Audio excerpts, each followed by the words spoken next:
Well, good afternoon, everybody, and thank you for coming. I wanted to basically welcome you to the February 12th, 2026 Planning Commission meeting. And at this point, I'm going to see if we cannot get a motion to accept the minutes from the 2026 January 8th meeting. I need a motion and a second.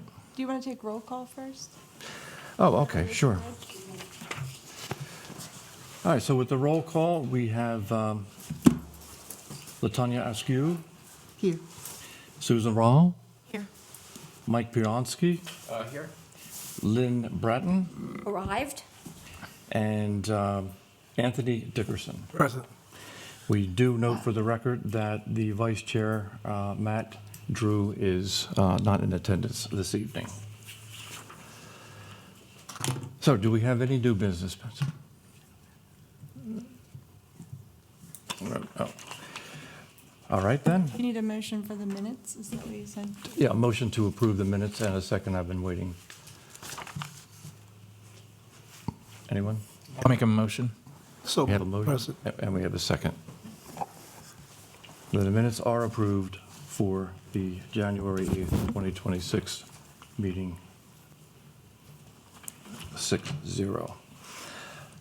All right, well, at this point then, what we're going to do is open up the meeting to the public regarding, on the agenda, as you can see, the two items for text amendments according to Title 17 of the Salisbury City Code to add a definition of a large family child care home and to designate zoning districts in which various types of child care homes can be established. At this point then, we will open the meeting to the public. I ask that you keep your comments to a 3-minute minimum. Please come to the podium, state your name and your address for the record. So before we get to that, I'm going to read into the record the notice of the public hearing that was published. And then I will swear in anyone who would like to testify. I believe the daycare text amendment is the first one.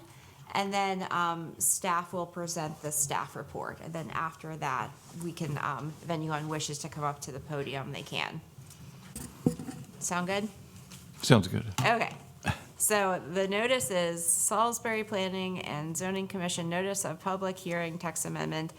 In accordance with the provisions of Section 17.228, Amendments and Rezoning of the Salisbury Municipal Code, the City of Salisbury proposes a text or amendment to the text of Title 17 Zoning, Section 17.04.120, entitled Definitions, Section 17.20, entitled College and University District, Section 17.68, entitled Hospital District, Section 17.84, entitled Office and Service Residential District, Section 17.156, entitled R5, R8, R10 Residential Districts, 17.160, entitled R5A, R8A, and R10A Residential Districts, and 17.164, entitled R5S, R8S, and R10S Residential Districts, to add a definition of a large family child care home and to designate the zoning districts in which the various types of child care homes can be established. A public hearing will be held on Thursday, February 12th, 2026 at 4 p.m. in the Council Chambers, Room 301 of the Government Office Building, 125 North Division Street, Salisbury, Maryland, to hear opponents and proponents, if there be any. Subsequent to the consideration of this proposal by the Salisbury Planning Commission, a recommendation will be made to the Salisbury City Council for its consideration at a public hearing. The Commission reserves the right to close a part of this meeting in accordance with the Annotated Code of Maryland, General Provisions, Section 3-305B. For further information, call 410-548-3170. Sign Betsy Jackson, City Planner. And the publication dates were January 28th, 2026 and February 4th, 2026. So if there's anyone that wishes to testify on the daycare text amendment, stand, raise your right hand. Typically, the staff who is going to present the report also would do that as well. Okay. Do you solemnly swear or affirm that the evidence/testimony that you are about to give before the Salisbury Planning Commission's February 12th, 2026 meeting is the truth, the whole truth, and nothing but the truth? So help you, please say I do. I do. Okay.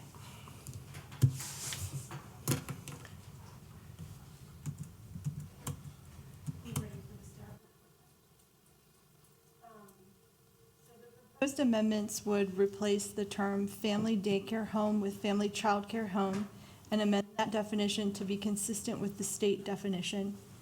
It adds the term large family childcare home along with its definition to be consistent with family childcare home licensing options with the state. Oh, thank you. Wherever family childcare homes are permitted as an accessory use in residential zones, large family childcare homes are proposed to be permitted by special exception. And then in the college and university district and the hospital district, they are proposed to be an inherent accessory use, meaning not requiring any special exceptions. We did talk about this at a work session on January 8th and agreed to bring it to a public hearing here today. The proposed text amendments would improve the city's consistency with the state definitions for types of licensed childcare facilities and help to address the childcare shortage by expanding opportunity for family childcare providers. The Comptroller of Maryland released a report in December 2024, State of the Economy Series, Childcare and the Economy, that shows that childcare capacity in Wycomico County fell by 13.2% between February 2020 and August 2024. Currently, the College and University District, the Office and Service Residential District, and the residential districts including R5A, R8A, R10A, R5S, R8S, and R10S residential districts all allow family daycare homes which are limited to 8 children as accessory uses. Adding the large family childcare home as an accessory use would allow a maximum of 12 children where a special exception is required. The use would only be allowed on a site-by-site basis to ensure that the location is capable of handling additional traffic, queuing for drop-off, pickup, parking for any required employee or visitor, and other concerns regarding the impact to the neighborhood that may arise. Special exceptions are granted by the Board of Appeals and may be conditioned and must meet the criteria in Section 17.232.020 of the zoning code. I won't read all of that into the record. But the Office of Child Care at the State Department of Education relies on the city to confirm that an applicant for a child care provider license is compliant with the applicable zoning regulations for the type of child care requested.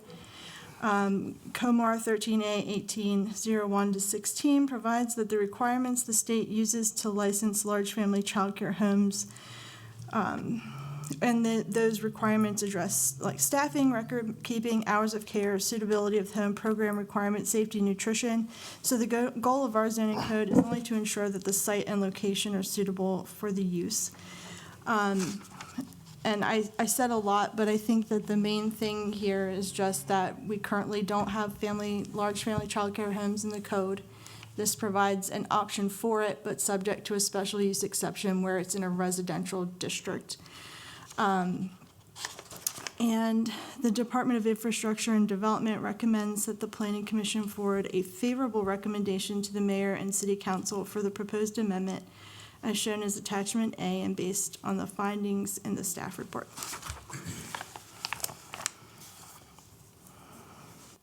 Okay, so now then we will open up the meeting to the public regarding the large family home.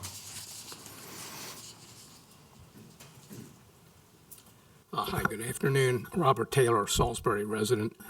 My concern on this is several things. First, just a minor point. I believe the operation hours on this are defined as being during the day. At least that's, I believe I'm correct on that. And that would be something that's just not fixed in time. The time of day, meaning daylight, varies during the year. It's longer, obviously, in the summer than in the winter. So I think that the hours ought to be specified on a clock time, whatever that might be. I won't suggest anything. I'll leave that to your good judgment. My main concern is in the pure, what I call the pure single-family districts, R8, R10, R5. And I live in one of those districts. These are your primarily single-family homes around town. Many of these areas just do not have the street capacity to handle what would be kind of a prime rush hour type pickup and drop off in the morning or the afternoon of a large daycare home. I'm not sure they have the capacity for any kind of a daycare home in those districts. There may be others, but I'm only focusing on the R5, R8, and R10. I think it's something that needs to be considered, however, in all of the other districts. But at least in the R5, R8, and R10, I think any kind of a commercial usage needs to be very tightly controlled, if not absolutely prohibited. And I'll give you an example. I practiced law downtown for about 40 years, downtown at One Plaza East. I stopped about 10 years ago, but I didn't stop practicing law. I practiced in my home. I can do that. I do not have any employees. I do not have clients come by. I can conduct most of my business now by email, by telephone. It's a lot different than it was when I started about 50 years ago. If I need to meet with somebody, I either go to their office or home, or if it's something we can discuss in a restaurant or something without any confidentiality, we go sometimes have lunch. And that's, I think, what we need to do to preserve these districts. Salisbury has, about 30% homeowners, I think 70% tenants. Most of that 30%, or at least a lot of it, are in those R5, R8, and R10 districts, the single-family districts. The best way to up that 70% tenancy to 90% or 95% is to start chipping away with the single-family districts. And unfortunately, the state is already doing that. Legislation was passed last year in Annapolis to allow small homes, auxiliary homes, in any district, any zoning district, can't be prohibited. That's going to make an impact on single-family neighborhoods and others too. So we have to be diligent in preserving them. About 20 or 20-so years ago, I was involved in the outlawing the 4-to-2 law to preserve primarily the single-family districts, to stop the takeover of homes being converted to tenant homes in the single-family districts by landlords. That's done a lot, I think, to preserve these neighborhoods, and we need to keep this going. So I would suggest to you to take a very close look at this, because when this comes up before the city council, it's not going to be just one person here like me speaking to it. It's going to be a lot of people, because there'll be a lot more publicity. The commission meetings don't get much publicity. I understand you send out the meeting agendas and all, and I thank you for doing that. I'm on that list. But not many people are. But when this gets before the city council, it's going to be a much different matter. And in fact, it might even be a good idea to just hold this right now, send it to the city council and say, take a look at this, folks, before we send it to you. I've often thought that instead of a zoning change like this, starting with the planning commission, it should be the other way around. Start with the city council, get at least their initial thoughts on it and suggestions they might have, then send it to the planning commission for technical advice. But anyway, that's my view on this, and as I say, I'm primarily interested in those single-family districts, and I would also point out about the hours of operation. Thank you. Thank you, Robert. Anyone else on this subject? Then I guess we'll close that part of the meeting to the public for all that, for comment.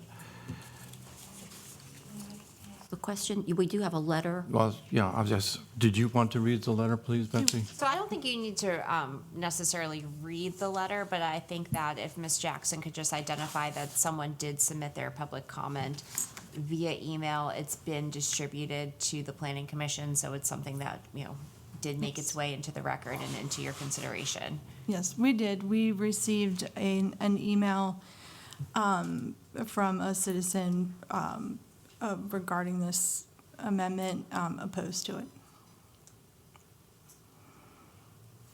And it has been distributed. Okay. So I think at this point, we'll entertain a motion to see what the commission wishes to do in this particular matter. And I will ask for a motion and a second to, And you guys can have discussion too, if you want to discuss it before someone makes a motion as well. well, I did like two parts of what I had just heard from Robert. If you don't mind me calling you Robert instead of Mr. Taylor. I do appreciate some of the input, especially regarding hours of operation. And it doesn't hurt to let people know the next step where this is going to head, that, this is possibly coming your way should the commission decide to go to that step. Anyone else? So it goes to the city council regardless of, you guys either issue a favorable recommendation or an favorable recommendation, but either way, it goes to the city council. They have a public hearing, they consider it, and they are ultimately the decision makers on a text amendment. The question about the hours of operation of the daycares, is that what the consideration is? I believe it's a definition of what during the day would mean in the wording. I don't know that we have the authority to make that determination, since the state does the licensing and decides what each person is allowed to do. So our definition, I'm pretty sure, comes straight from the state's definition. It just identifies that it's a daycare that occurs during any part of the day. It doesn't specifically say when, because that's something that the state deals with. So in actuality, could it be a 24-hour system? Yeah, the way Somebody that I could drop read it. a child off at 6 o'clock at night if they work a night shift at the hospital. Yeah, I don't necessarily read it to mean that it's got to be like when the sun's up. It's just Okay. any portion of the day. So this could affect a 24-hour system, technically, in the home. I will continue to say that I find it not necessary, necessary in that there have always, I'm older, and I had daycare issues in the 70s. So there's always the need for competent, trustworthy places for your children to be while the parents are at work.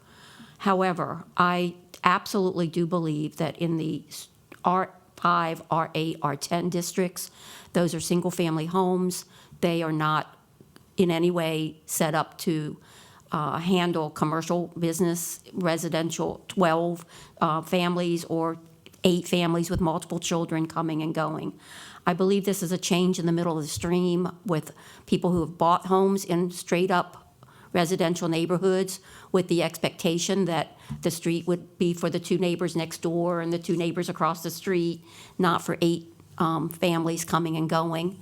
I believe as a person who lives in a home that would have an expectation for having relatively close parking to my front door when I get home from work, if I had groceries or if I was 80 years old and just didn't want to walk in front of 7 houses to get back to my home and then go out and move my car later when maybe it was a little calmer. So I feel as though it is actually looking at the rights of one property owner versus the rights of another property owner, and where do one's rights stop and another person's rights begin, and that we are actually taking away the rights of some people, and I'm not sure it's for the good of everybody in the neighborhood. It may be for the good of the families that need daycare, but those families, it's a 5-year turnaround for most of them. For the homeowner, it's a 40-year commitment of life in that neighborhood and paying taxes and keeping a family neighborhood intact as a neighborhood. So I really still have issues with it being this broad. I'm not sure where the amendment actually began, what the impetus of it was whether it was brought about by a concern from neighbors, whether it was just a feel-good type of a change that we thought might make us more of a friendly community to live in. But I have lots of those kinds of concerns with it personally. That's my take. Anyone else? I'm actually for it. I taught years ago at the College of Southern Maryland Child Growth and Development, which is the course required to own a family daycare center or to work in a daycare center. A home daycare center has very strict rules, and this is a special exception, meaning they have to show that there's parking available. They have to show that there's space in the home. They have to show there's a staff member keeping an additional staff member because it's up to 12 kids. Also, one thing to take a look at too, it might be up to 12 kids, but it could be only 3 families, meaning say a family. Exactly. Say a family has, 3 kids, 3 divided by, 12 divided by 3 is 4 families, or 4 divided by, you know what I'm talking about. I say it's good for the community because there is a lack of quality childcare, and with the state and their very strict restrictions about family home care, it's not commercial at all. It's a home.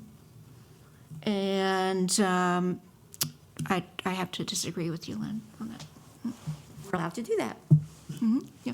I just know, having lived in a single-family home neighborhood for almost 40 years or more, 50 or so,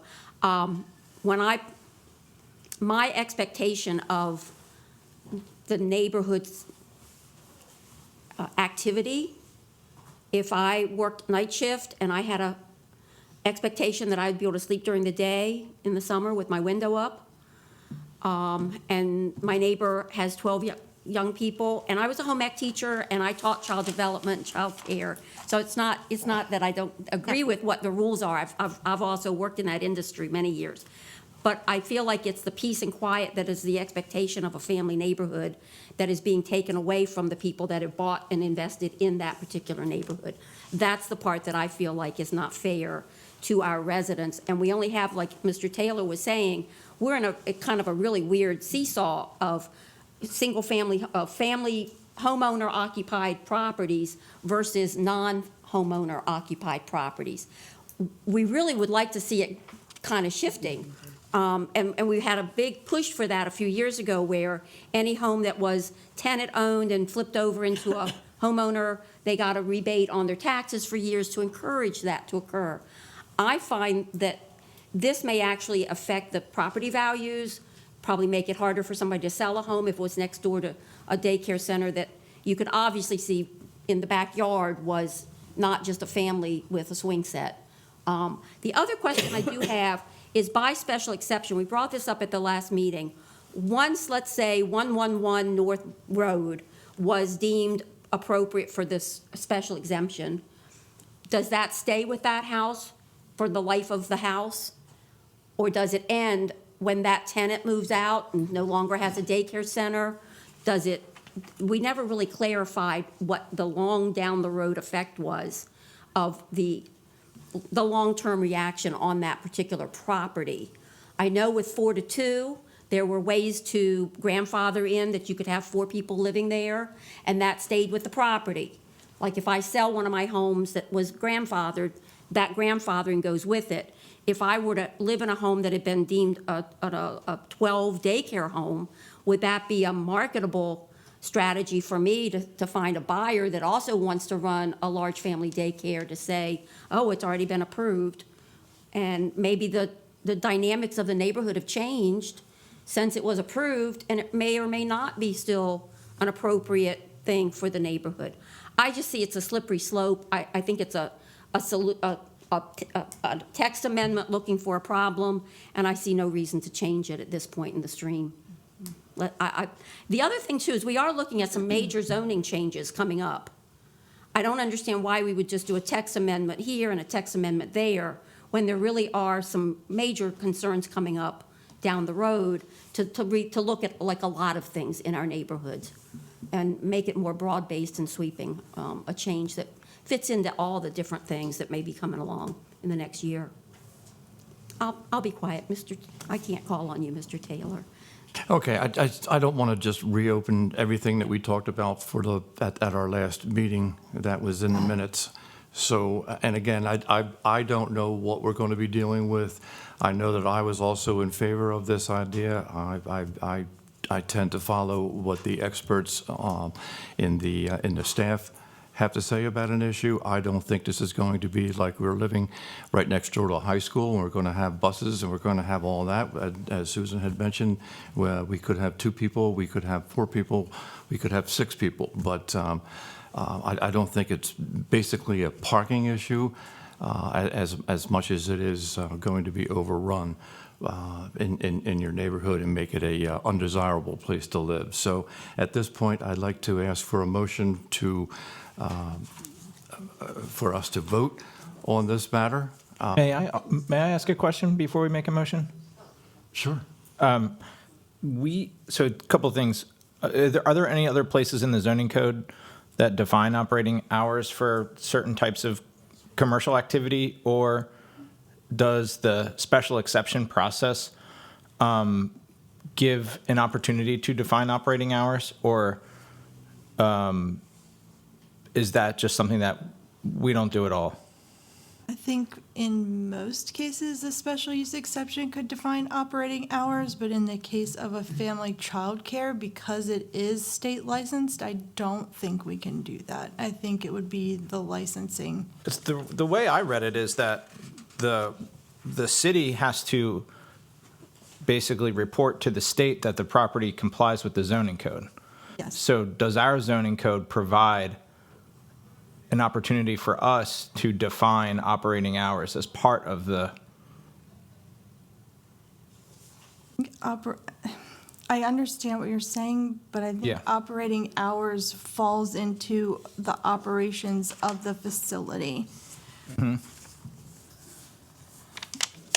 So there's, in the code for special exceptions, there are conditions that can be placed on the special Okay, exceptions. and I'm just wondering have we done that before? I do think that we've probably imposed operating hours in the past. I can't think of any off the top of my head, but I would assume that we would. There's like a dozen or so conditions that you can put. Now, whether or not in this situation, staff would recommend conditions on the operating hours would have to be something that we would probably want to take up with the state, because the state is governing how these are run. And so we wouldn't want to put a condition that you in fact couldn't meet based on what the state allows. Another question I had is, Mr. Taylor brought up the general capacity of the neighborhood. If you lived in a neighborhood, let's say you've got this special exemption, but there wasn't, say, an adequate curb cut on the street, so it's a city sidewalk, what are the reasonable would the city essentially, would there be a cost burden on the city to install, ADA facilities on streets to accommodate the child care home, if they didn't exist? In that particular example, we probably should be doing that anyway, but generally, I don't think the city is under obligation to make sure that it meets what it is. They come before the Board of Appeals for the special exception, and they look at it as it is. Like, this is what, this is what this neighborhood looks like, this is what traffic we think it can handle, or whether it's safe or not. And then they make the decision based on that. And there could be there could be conditions, but I don't know that I can pretend to know what all the conditions might be for any given property. That's part of the reason why we proposed the special exception versus coming up with specific guidelines that may not address each unique. All the unique cases, Yeah. right? Okay. Does state law require the operator of the childcare home to be the property owner? So, I don't think so.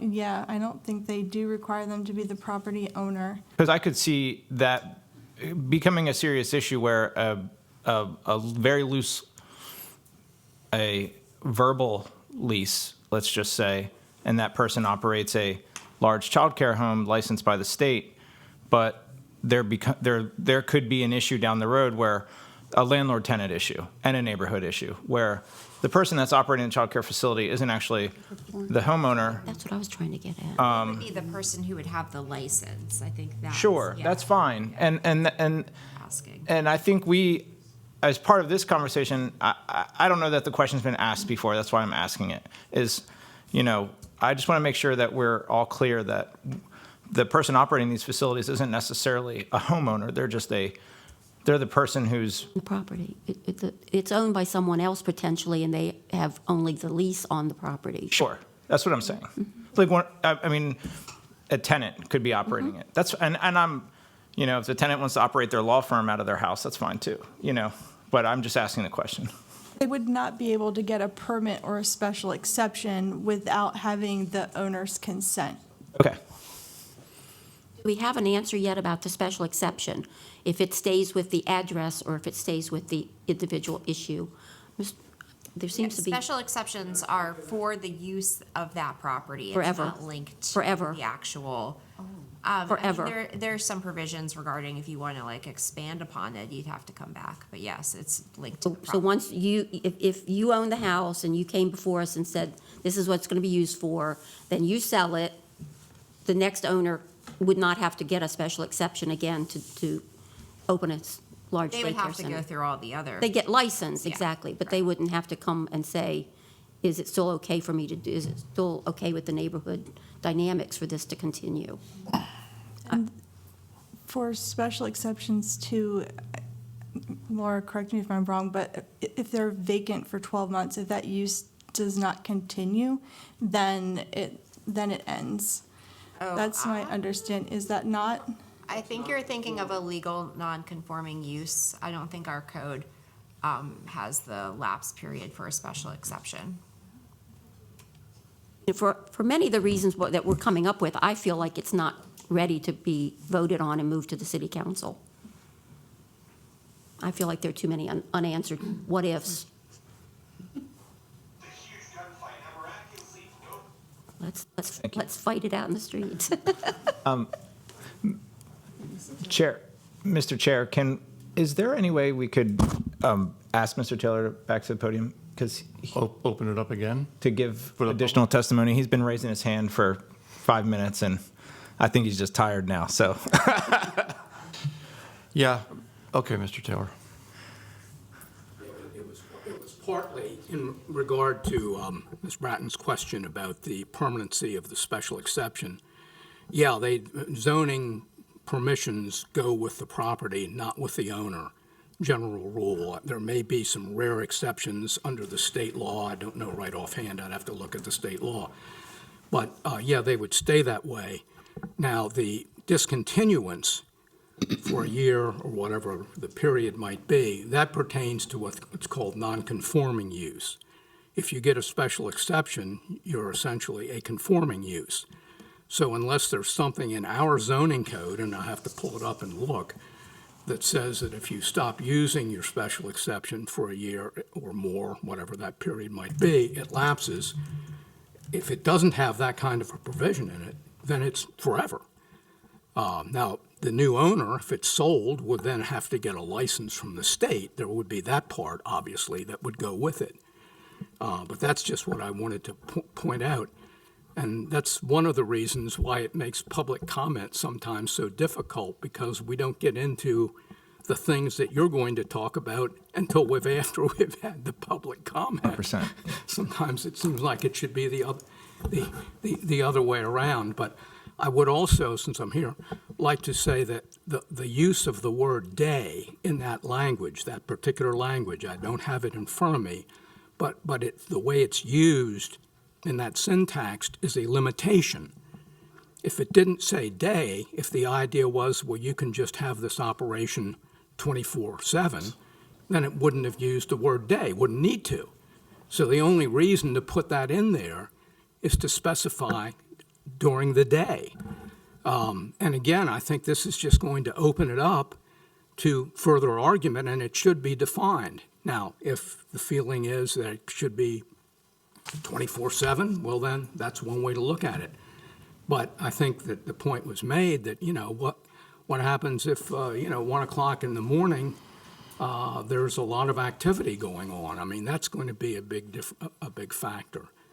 And I don't know whether the state looks at the parking and stacking that might be happening in the streets as part of their review to give someone a license. But I can tell you, you all probably know it yourself, a lot of these streets in single-family neighborhoods, they're pretty narrow, and you got parking on both sides. So you don't have really any room for stacking in the street. Thank you. One other thing, I think you can also make recommendations. You can say that, you think, if you're going to approve it, you could say that what we think this ought to be changed, or we take a closer look at this. You don't have to just do it yes or no. You could do it that way and say to this city council, hey, take a closer look at, have a work session. That's what they really need to do on something like this. Thank you. And believe it or not, Mr. Taylor, we have had a work session on this, so that's why it's just being rehashed, so. No, I meant the city council have a work session. I meant for them. Yeah. Okay, so again, I had asked if we could have a motion on this matter to see if we are going to move forward to recommend this to mayor and city council. If I could have a motion and a second. Motion. Motion from Susan. Can you specify? Yeah. Sorry, that it's a motion for favorable or unfavorable? For favorable. Favorable, yes. Susan, you motion for that? Yes, do you want me to read what we have here? Yes. Oh, okay. I motion to replace the term family daycare home with family childcare home and amend the definition to be consistent with the state definition. Yeah. I'm sorry, Mr. I don't think you need to read all of Okay. that. Just say that you make a motion for favorable recommendation for the text For amendment. the text amendment as drafted. Yes. Okay, I make a motion as a favorable recommendation for the text amendment as drafted. Second? I second it. Second by Mr. Dixon. All in favor, say aye. Aye. Aye. Aye. All opposed? Nay. No. I would also like that the vote on this be sent with the recommendation to the city council so that they understand it was not a unanimous support.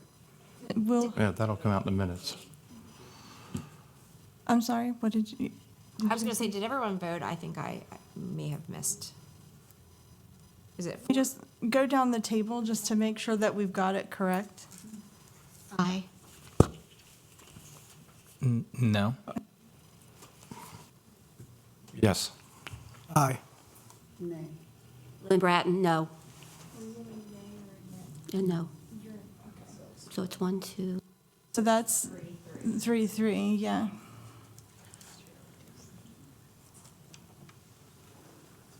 And under that circumstance, what's the outcome? So that Law. motion, Ms. Lawyer? dies. Someone could make a similar, the opposite motion. I suspect the outcome would be the same, but you could make that. Does the chair always vote? Yes. Okay.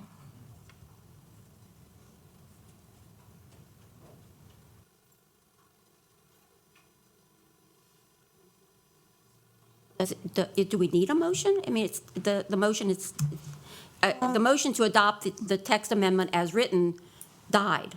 So is that not just the end of it?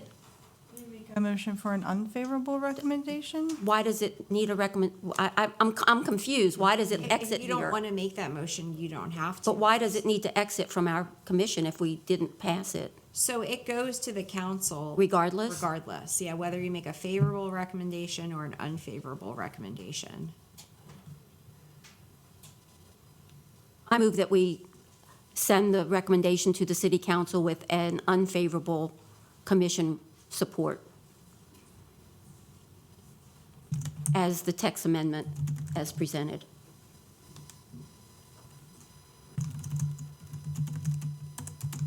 Does anybody wish to second her motion? Second. We have a motion and a second to send to the city council and mayor an unfavorable.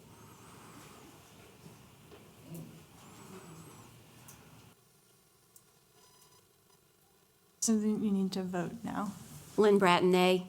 Oh, yes to the motion. Lynn Bratton, yes. Latonia Askew, yes. Anthony Dickerson, nay. Dave Chiddington, nay. Mike, yes? Susan, nay.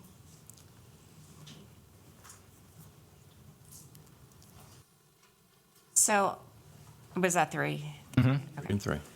So the planning commission shall make a recommendation. In the event no recommendation is made, the commission's indecision or failure to forward a recommendation within 6 months shall be considered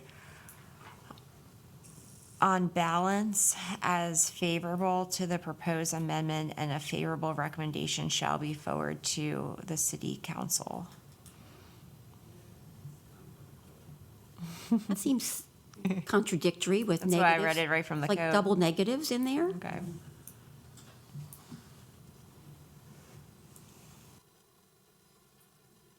It's just my observation that if we kind of drill down on a few items, if we found a way to incorporate that into the text of into the text amendment,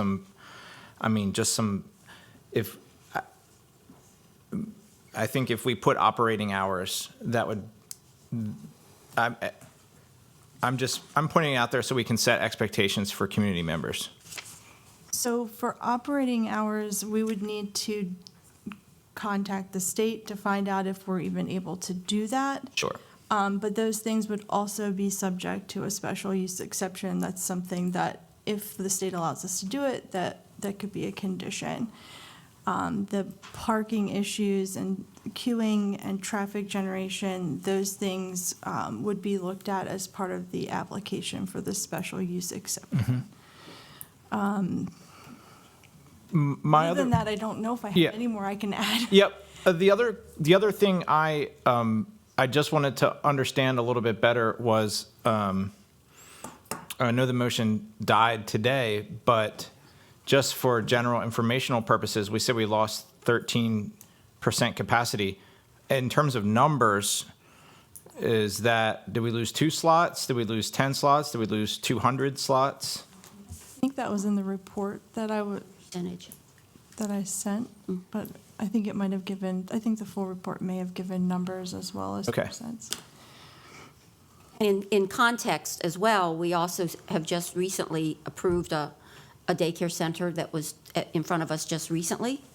That's So there are facilities that are on board, and if you looked at that data, it was February of 2020 until some other date in the future.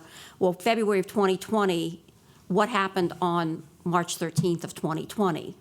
Every daycare center in the whole place shut down for COVID, and many of them did not reopen. So I think those numbers were definitely skewed because of the pandemic. And they probably have come back, but if you did an average and threw those numbers into the average, it would reduce your average number significantly, because you'd be adding in the minus numbers of the year 2020 and 2021, where there basically were no daycare centers functioning. So the statistic, I think, numbers can be interpreted in any way that you want them to be interpreted, unless you actually see the raw data per year, per numbers. And I think that's what you were asking for, Mr. Michael. I think, too, the reason why it might have fell is the number of immigrants coming into our state, into our community too. Therefore, not having facilities that are culturally appropriate, maybe they don't have the language, that sort of thing. Right. Yeah, or maybe it costs too much, it's whatever the case may be. The bottom line is we have a tie, it was a 3-3 each way. So what happens now? I think that that's the end of this hearing for it because the code specifically references the commission's indecision or failure to forward a recommendation. So I think by default, it goes up to the city council. They'll certainly know what, I will look into it further, but my inclination based off of the language in the code, because it references failure to forward a recommendation or indecision, I believe it would still go up to the city council, but they would certainly know what the votes were today.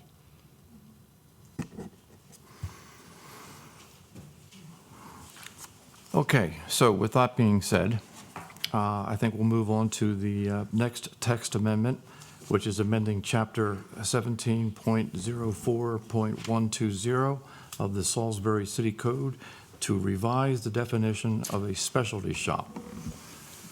Mr. Pearson? So before you get into that, I'm going to read into the record the notice of the public hearing, okay?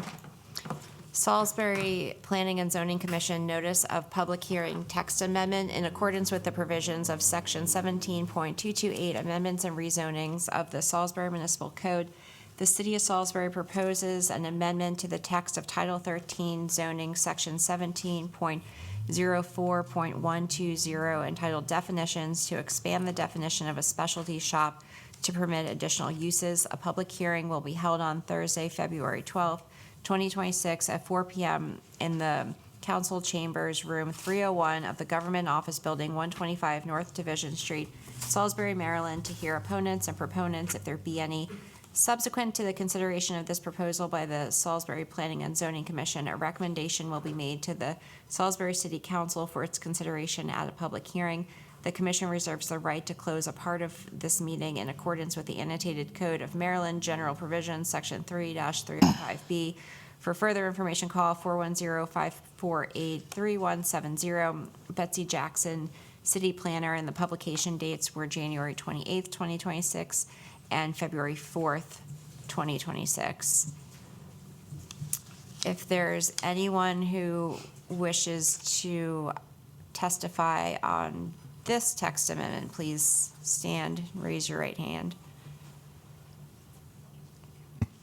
You do solemnly swear or affirm that the testimony you are to give before the Salisbury Planning Commission's February 12th, 2026 meeting is the truth, the whole truth, and nothing but the truth. So help you, please say I do.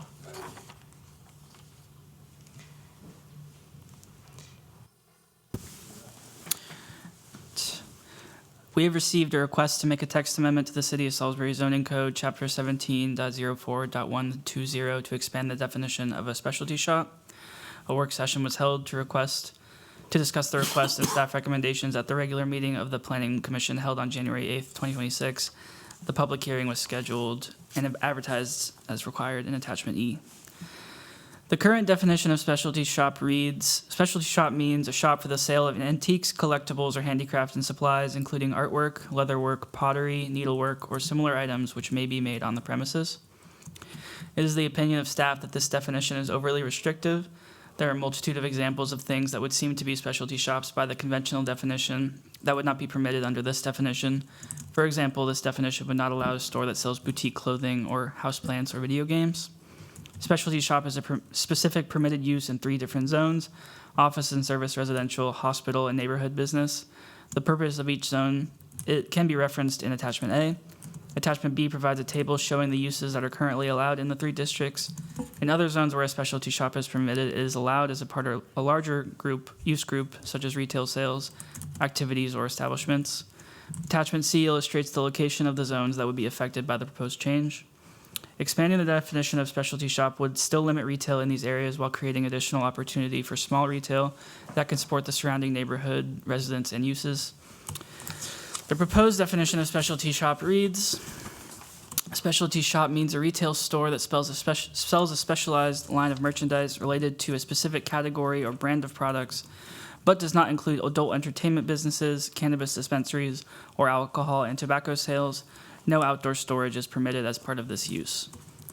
The Department of Infrastructure and Development recommends that the Planning Commission forward a favorable recommendation to the Mayor and City Council for the proposed amendment as shown in Attachment D based on the findings of the staff report. Go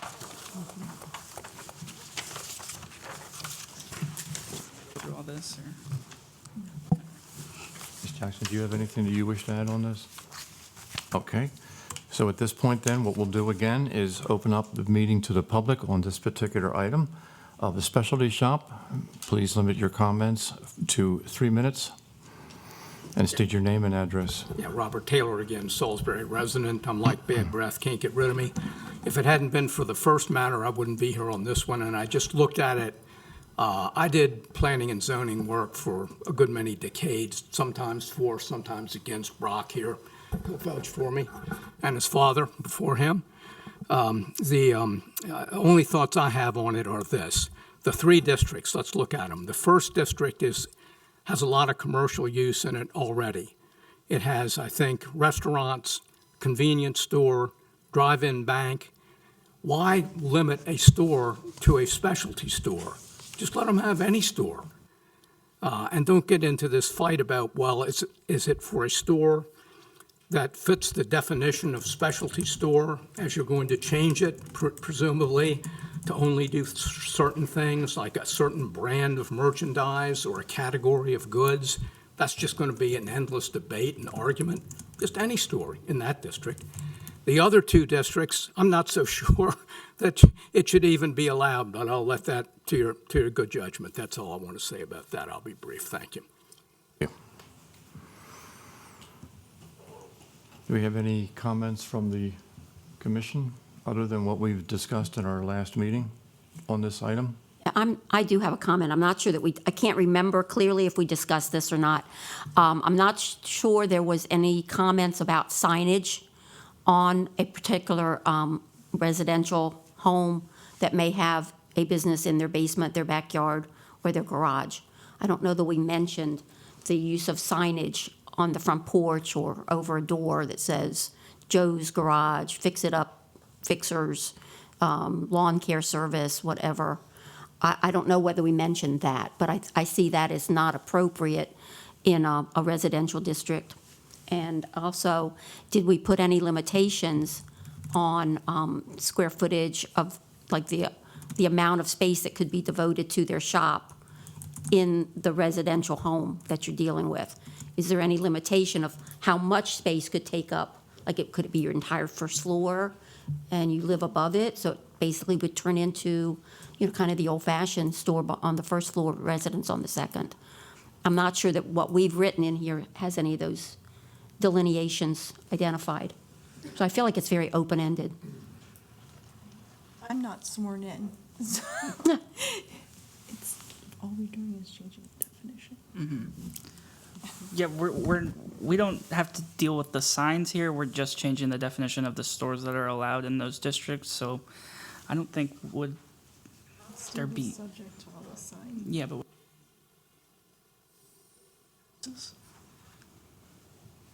I don't think that we're allowing That would be specialty multi-use. shops, yeah, in a residence. That's sort of a different thing. This is just in those districts where there are retail, changing the definition of what retail is allowed. So you wouldn't really have to deal with businesses within a residence. That's its own sort of issue.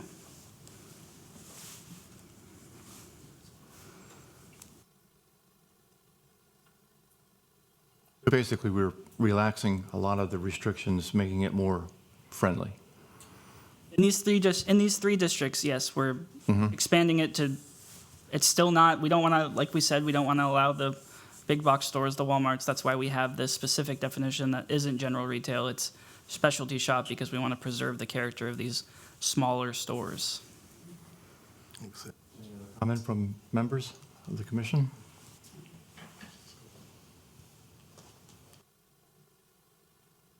If not, I'd like to entertain a motion for approval.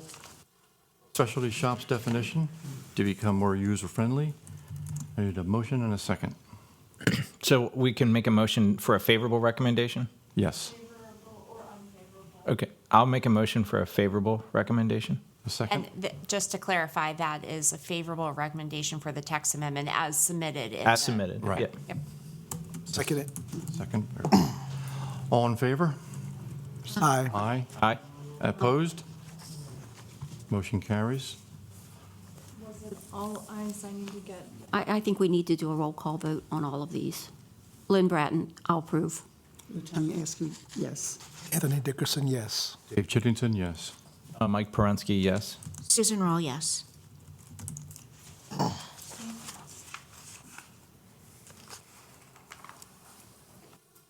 Okay, so we have gone through the two text amendments over the open public meeting area. So the public portion of this evening has come to a close. At this point, we're going to move over to the final comprehensive development plan for the Village at Canal Park Phase 1. Let's see, we have... Hello. Park LLC, represented by Plimco Engineering.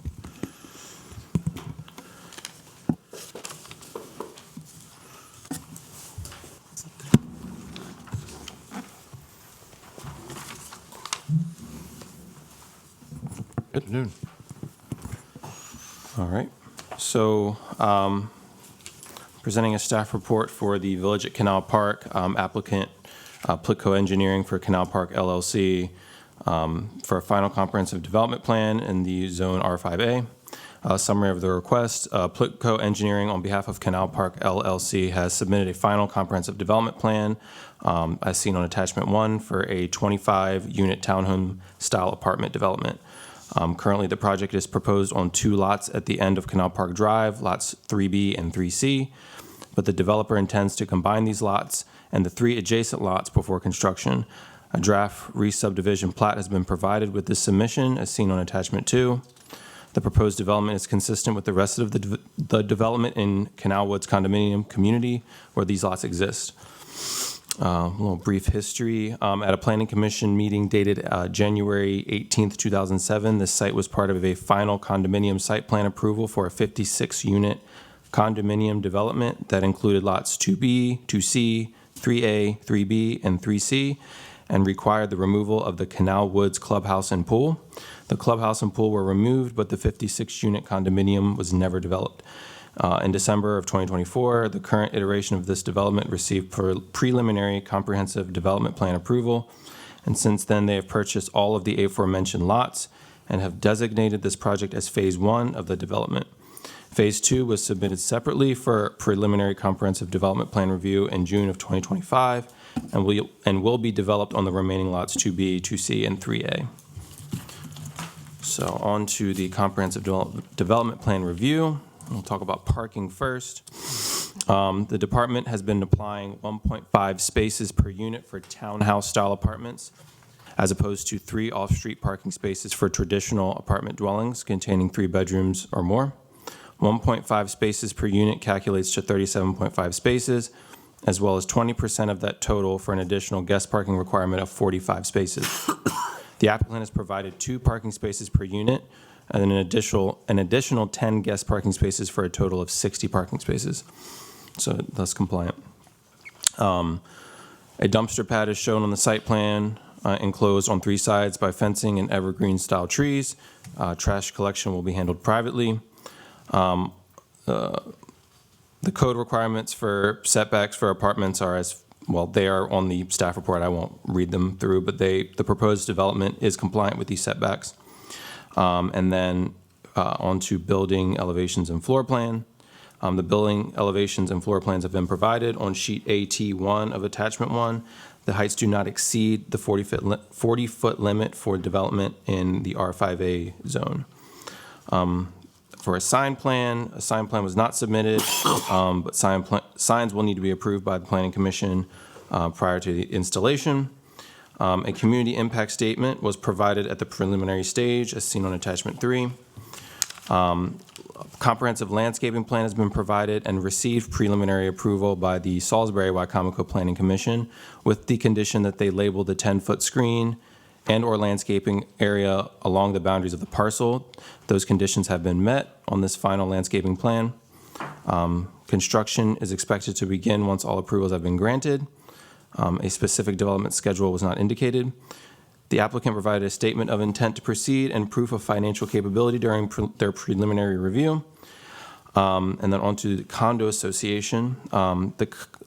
A condition of approval for the preliminary plan was that a condo association was to be established for the maintenance of open spaces and stormwater management facilities, and that the documents should be provided by final. The applicant has provided a letter of intent from the firm representing them on such matters as seen on attachment 4. However, the documents are not expected until the spring of 2026. Staff recommends the submission of those documents remain a condition of approval. For fire service is subject to further review by the City of Salisbury Fire Department. Stormwater is subject to further review by the Salisbury Department of Infrastructure and Development. And for surveying, during the preliminary review, it was determined that a re-subdivision plat must be recorded to combine the two parcels. The applicant has provided draft copies as seen on attachment 2, and stated that they are in the process of having the plat recorded. They understand that this is a condition of approval. Staff recommends the completion of this step, they understand this condition must be met. Staff recommends the completion of this step remain a condition of approval. And forest conservation, this development has received preliminary approval for forest conservation and will be confirmed upon completion of conditions in attachment 5. Applicant has provided locations for protective signage and a draft subdivision plat. Staff has no forest conservation concerns and no planning concerns overall. Staff recommends for approval for the final comprehensive development plan for Village at Canal Park Phase 1 as submitted with the following conditions: that the lots are subdivided before construction, that the applicant provides those completed condo association documents, and that the site shall be developed in accordance with the final comprehensive development plan approval that meets all code requirements. Minor plan adjustments may be approved by the Salisbury Department of Infrastructure and Development, and that this approval is subject to further review and approval by Salisbury Department of Infrastructure and Development, Salisbury Fire Department, and other agencies as appropriate.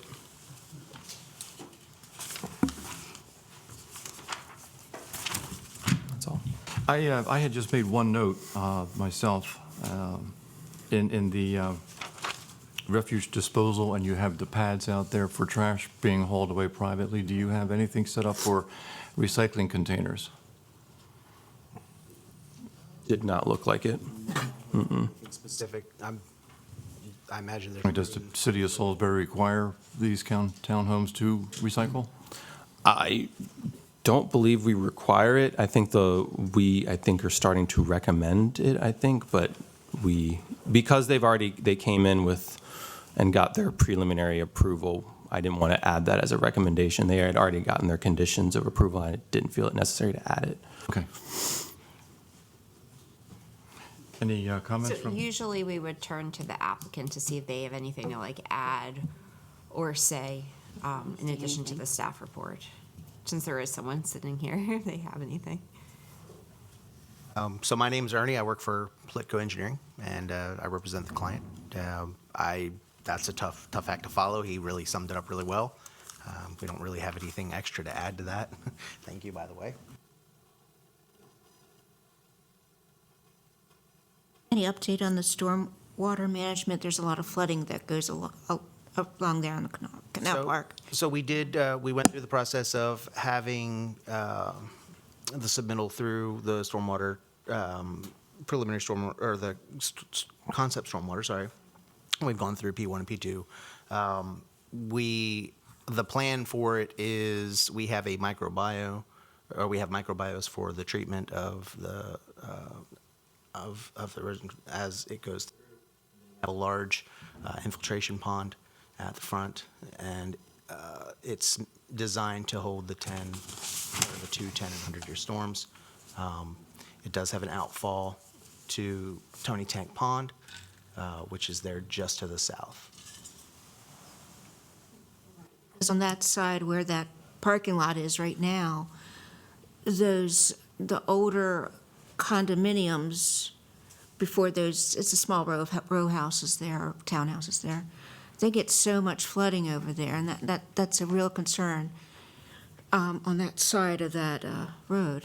Yeah, That's my big concern, yeah. Yeah, and so we've surveyed the, the existing, conditions, and we've changed the proposed grading so that to account for the flooding in that area that previously existed. Will those who buy those townhomes have to buy flood insurance? So they're not in the 100-year floodplain, would be my answer to that. Obviously But those condo owners right there before, Right. I believe they have to buy flood insurance. Well, what I could do is I can Yeah. actually look into that and Yeah, send you an email if you'd like. Reach back out to you with an Okay, answer to your yeah, question. that'll be great, thank you. Okay, absolutely. Susan? Yes, Susan Raw. Mind if I add to this a little bit? In my experience, if you are not in the 100-year floodplain, you are not required to get flood insurance. And I'm happy for him to check, but I don't think that's the case. When preliminary approval came through with the previous planning commission, we did look at flooding, and when we did our review, and that site is up outside of the floodplain because of the elevation. And because this commission is new, just so you know, there is also a engineering process through our department that happens outside of planning commission to make sure that the site meets all of the state's requirements for stormwater management, and probably a lot of erosion sediment control, all of those things, just to help ease your mind. Right. Well, I understand that, but those condos there were given that same assurance years ago, and something happened, now it's all flooded and there's, so anyway, I'm just throwing it out there. It's fine. Concerning about the flooding for future property owners, yeah. Sure. Susan? My question is, what is the impact to the current residents in the Canal Woods area of this development?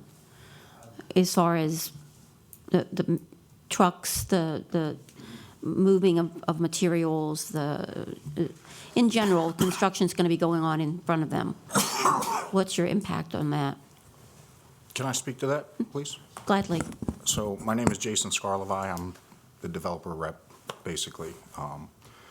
So there's enough room on the site for us to stage all necessary materials, and because we're phasing the project in 2 phases, we don't anticipate any major interruption in the existing area as far as traffic, that kind of stuff. There will be some deliveries, there'll be some large equipment, but everything will be staged on our site. And the mitigation of noise, et cetera, Yeah, I mean, construction noise? we're going to follow, whatever city requirements are as far as proper Hours. working hours and things like that, so, yep. There are a lot of senior citizens living in those condos and those 2 taller buildings. Will it affect the senior citizens living in those buildings in any way, i.e. traffic, noise? No, I mean, our intent is to not inhibit any access or disturb anybody as much as possible. We've actually spoken to a few neighbors who have stopped by while we've been out on site and had some pretty positive feedback from them. They're happy to see that something is being done with this piece of property, at least the couple that I've spoken with. So, but no, we want to be as neighborly as possible, Sure. so. Any other comments from anybody?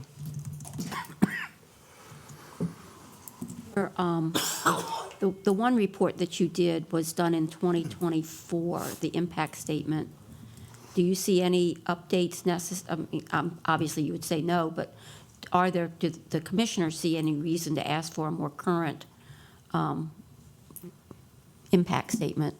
That was a 2024 impact statement, I believe, right? Yes. In the original, because it was originally done by the Planning Zoning Commission. That was a blend. Now it's coming before us because it didn't move forward as quickly as maybe you had hoped it to. And now we're trying to do a continuation of the plan approval. And Didn't put a date on when they got the community impact statement approved. I just said it was during the preliminary stage. I was looking at the letter. There was a letter in there that you referenced that did have a date on it. November 4th.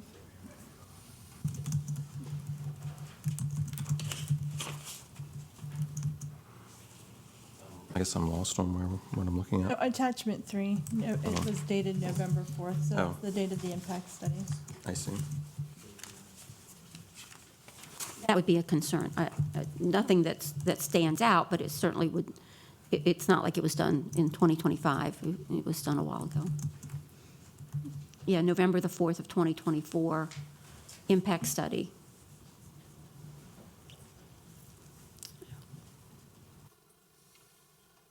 Do you still feel like the school facility impact would be similar in that your target population would not particularly bring more than the number of students that you're identifying into our school systems?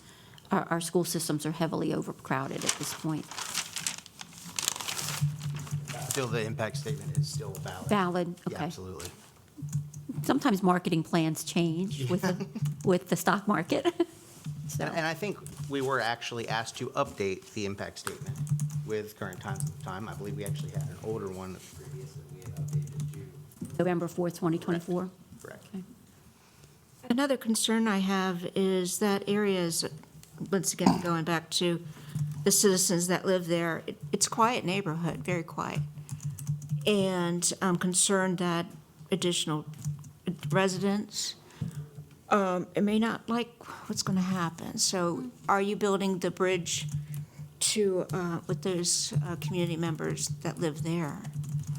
Well, on the plan, you will notice that there are some community areas that we've added as amenities. There's a picnic area, there's gazebos. It is a welcoming environment.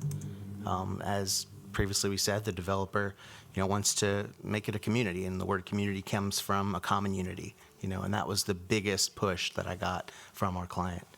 He wants it to be an open community. He wants it to be interactive with the community around it, and not in denial in any way. I mean, it's everyone has to live in harmony in every community, so to speak. And so we try to add things to make it more inviting for those around.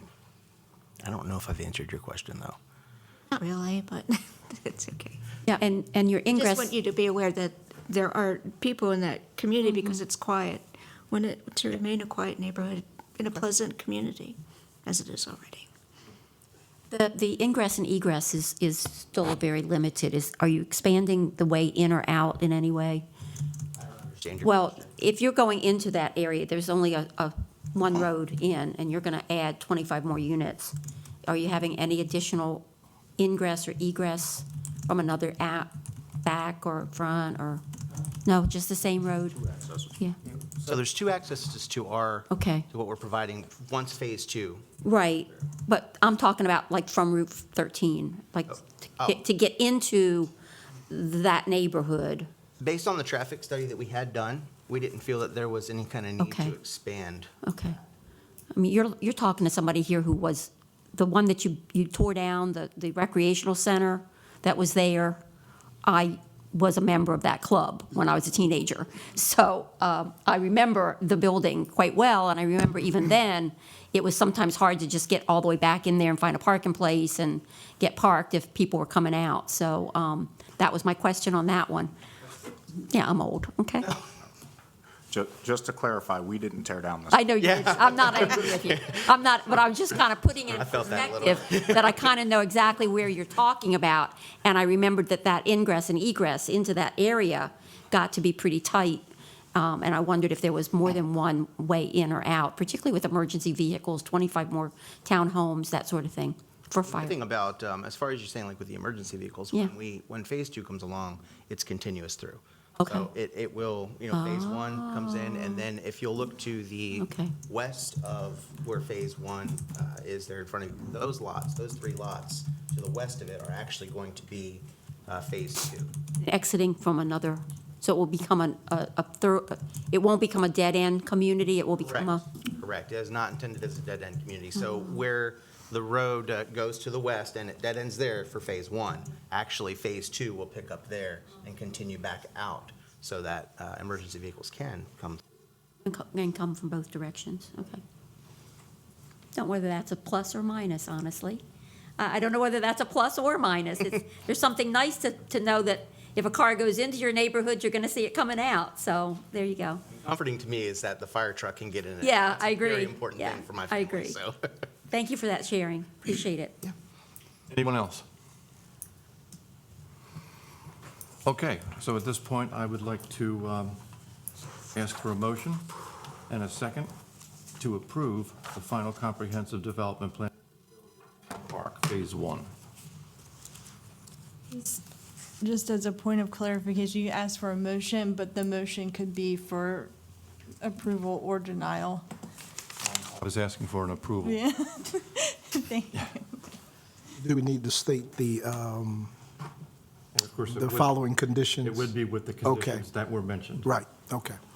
in our staff It's report. not a public hearing. Pardon me, is the public allowed to comment prior to any voting by this committee on this particular matter? This one's not scheduled for a public hearing today. Okay. Will there be a public hearing on this at some future point? No. Development projects don't generally have public hearings. Any exception to that?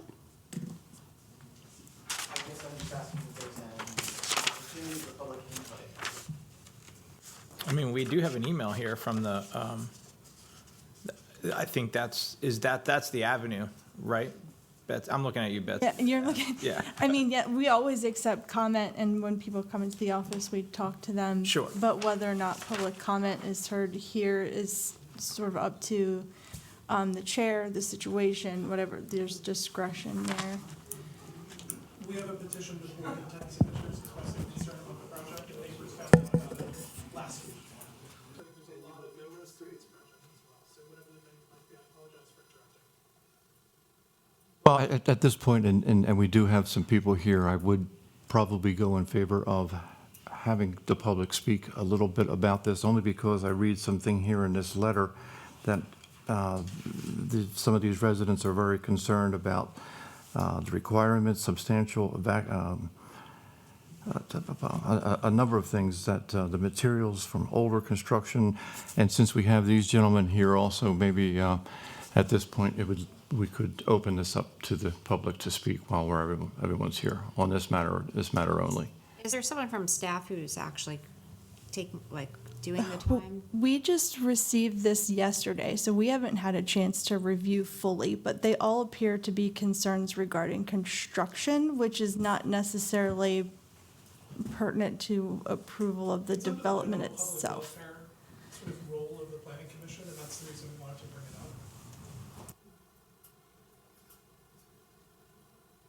It's up to you whether you want to hear public comment. We do have a full agenda still to go, but I would be in favor of hearing the concerns. That was the flavor. I feel to silence Have the some people speak. public that has come out to voice a concern is not an appropriate action. It's always good to hear people. And I do think we have a pretty good consensus up here, Betsy, to, while we have the experts here, the staff is here, and some residents here.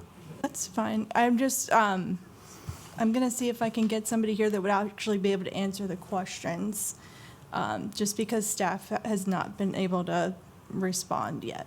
Yes, and also, I would like everybody to understand that we all walked in this door, got these letters, because they just got to the officials, so. You want to go through the same format, Lynn, as far as, No, so Swearing them we don't swear We don't people swear. in, yeah, because it's not a public comment or a public hearing.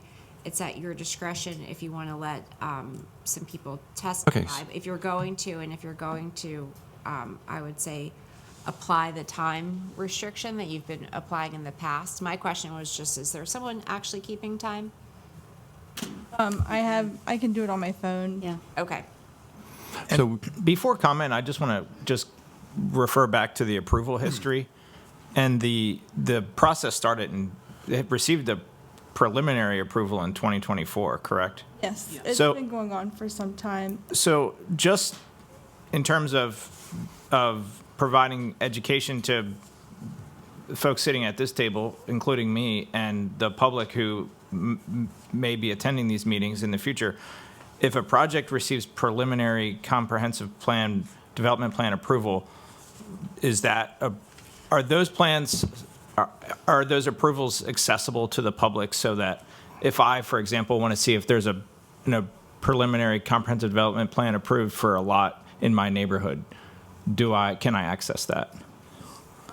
All planning commission agenda items and packets are available online. Sure. For 2024, well, we have it on our site too, but I usually find it easier to use the county's site to access. Got it. those. But, yeah, if you know the dates, then you can. Okay. Just searching it might be difficult, and always can talk to staff about it as Sure. well. So at this point, if anyone who have statements regarding this particular project for Canal Park Phase 1 wishes to go to the podium, state your name, your address, and please limit your comments to 3 minutes.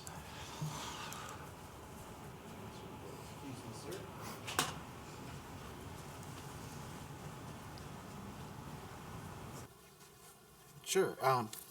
Good evening. My name is Justin Hemmel. I'm a resident of Canal Woods 3, 227 Canal Park Drive. And thank you for allowing us to have some public comment. I know you were getting ready to vote on the matter. And, you know, I have a few concerns I just would like, not necessarily to be addressed here, but considered by this commission. You know, we obviously want to have defined and enforced construction hours. I'm part of a community, like others mentioned on this commission. It's kind of set back. It's nice. It's quiet. I'm not opposed to any new development in any way, shape, or form. We just want certain guidelines to be adhered to, and like I said, enforced. So, you know, another concern is environmental hazards and those protections, right? So, I was going to ask you if you were aware of what was there in that site previously, but it sounds like you are, right? There was a community center and a pool. I have no idea what's underneath that land. Maybe these gentlemen do, but to excavate it and complete a construction project there is just by its very nature going to unearth some environmental hazards, right? So I don't know when that pool was constructed, but I don't imagine it was very recent, and I don't know what's in there. So I would like this commission to be aware of that and to have some oversight. You know, I think that it's also important to fully communicate the timeline for phases 1 and 2. I'm hearing phase 1 and 2. I read through the plan. I understand that there's 25 units in phase 1. I haven't heard any definitive answer as to the number of units in phase 2. I would very much like to hear that answer. I also have concerns about parking and those considerations. I am clear on the number of parking spots you know, put forward by the developer, but 1.5 parking spaces per unit I don't think is realistic. And I don't know about anybody here, but you know, my wife and I have 1 car each, right? So that's 2. So the half car is sort of a little bit of a fantasy there. Another concern that I would really strongly like to emphasize is an HOA. This HOA that has already been discussed is integrated into the master association. I don't know if you know this, but the Canal Woods, each building has a condo association, of which I'm a member of the board for Canal Woods 3. And there's also a master association stretching across every community. Handles things like snow removal, handles the signage in the building, right? So, and the community, excuse me. So I strongly believe that this new community has to be a part of the master association. They would benefit from sidewalk maintenance, snow removal, all other things that are just part of the community. So I don't know if that's like an of course or if that's been discussed, but I wanted to make you aware of that. I also really appreciate your point about the storm water and the flooding. Again, as a member of the community, I have seen the pond there, the canal, overflow, right? So it didn't really seem like we had an adequate answer as to how to go about mitigating those storms, not if, but when they occur. And then I also would like to point out that there's a lot of beautiful wildlife in this area. My unit faces towards that Tony Tank Pond, and we enjoy the wildlife, the waterfowl, and other creatures there, and I don't want to see that disturbed, right? As my neighbor here mentioned, I have a petition from 10 other families also expressing concerns that I can share with the commission. And I'm sorry, I just wanted to say that the 3 minutes has gone past, so if you can just try to wrap it up so we can. that was the end of my hear the list. Thank you so much.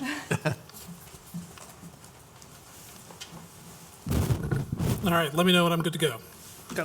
Thanks so much. My name is Shari Arkan. Incredibly grateful for the opportunity to speak to you. I was one of the folks that sent an email. You may have received a few others. I would have never known this was happening if it weren't for somebody at a child's birthday party that mentioned that they were putting in fiber on that property, and then I made a phone call, and then I heard from Henry that something was going on. And only, earlier this week did I actually see the packet. We've heard nothing from the developer. I am absolutely pro-housing. I've worked in planning adjacent roles. I think we need more housing. The plans that are there are beautiful. This could be a great thing for our community if it's done in a thoughtful way with community engagement and in a manner that respects the people that live there. I don't think we're against housing. I've spoken to some of my neighbors. I'm on the board of Canal Woods 4, and the 4 or 5 folks I've already had a chance to speak to out of the 13 in the community have concerns. My front door faces the lot where the planters are. That's how close this is to me. And I find it hard to believe that there'll be limited impact to my family's life if there's construction right there. And to be told that we've been informed and engaged, I don't think is fair. It would be wonderful to have new housing, new neighbors, to see the community grow. I don't think anyone here would be opposed to that, including the developer. However, I think that has to be done thoughtfully. So I ask that we hold on this approval, not because the project is bad, but because we need to do this more thoughtfully, thoroughly, with protections built in mind, and use this really as a model for what development can look like in the city of Salisbury, especially for this independent planning commission. So thank you so much for the time. My email has many of the specific concerns, which I think many of you understand why I've raised them. But let's do this together.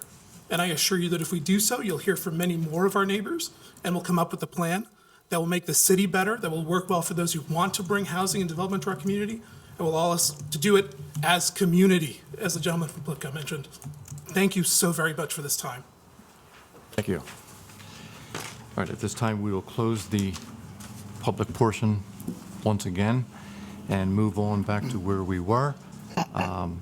We had already asked for a motion and a second for an approval of this Canal Park Phase 1 project with all the exceptions that have been noted in the staff report. Can I get a motion?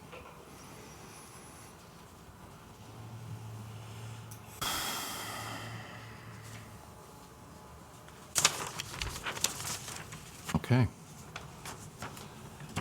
Is the opportunity for tabling this and having the developers address and reach out to these concerns and whatever else may be concerning with the HOA, In the past, when there's been some provisions to allow public comment, usually the planning commission has given the developer an opportunity to talk Fine. to the extent they know they have responses to that stuff. So that might answer some of your questions that you have, Ms. Bratton. Oh, great. So that was a lot of questions. I took down as quick as I could. Construction hours, maybe you could hit on that for me.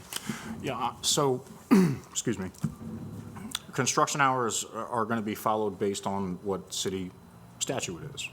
So, we're going to work within those regulations. We have no intention of violating any of those.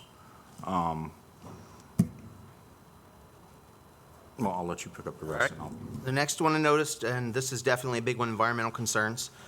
To the rear of the property, which is towards Tony Tank Pond, we have established a forest conservation easement, which will not be disturbed during construction.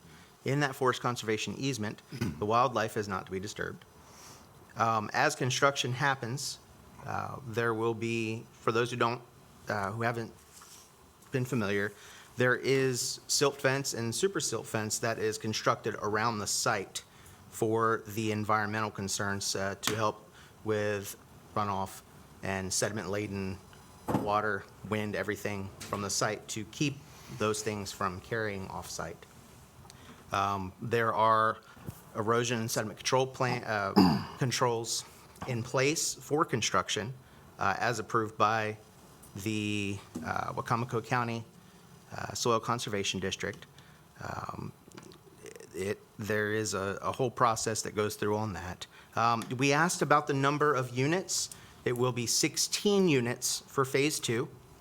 So the total number of units is still at the threshold, under the threshold of the city of Salisbury's zoning, yes, thank you. Snow removal master association, I think you guys were talking about like there's the HOAs or the condominium association or the homeowners association. So this has to fall under an association, in this case, a condo association, just for legality of it.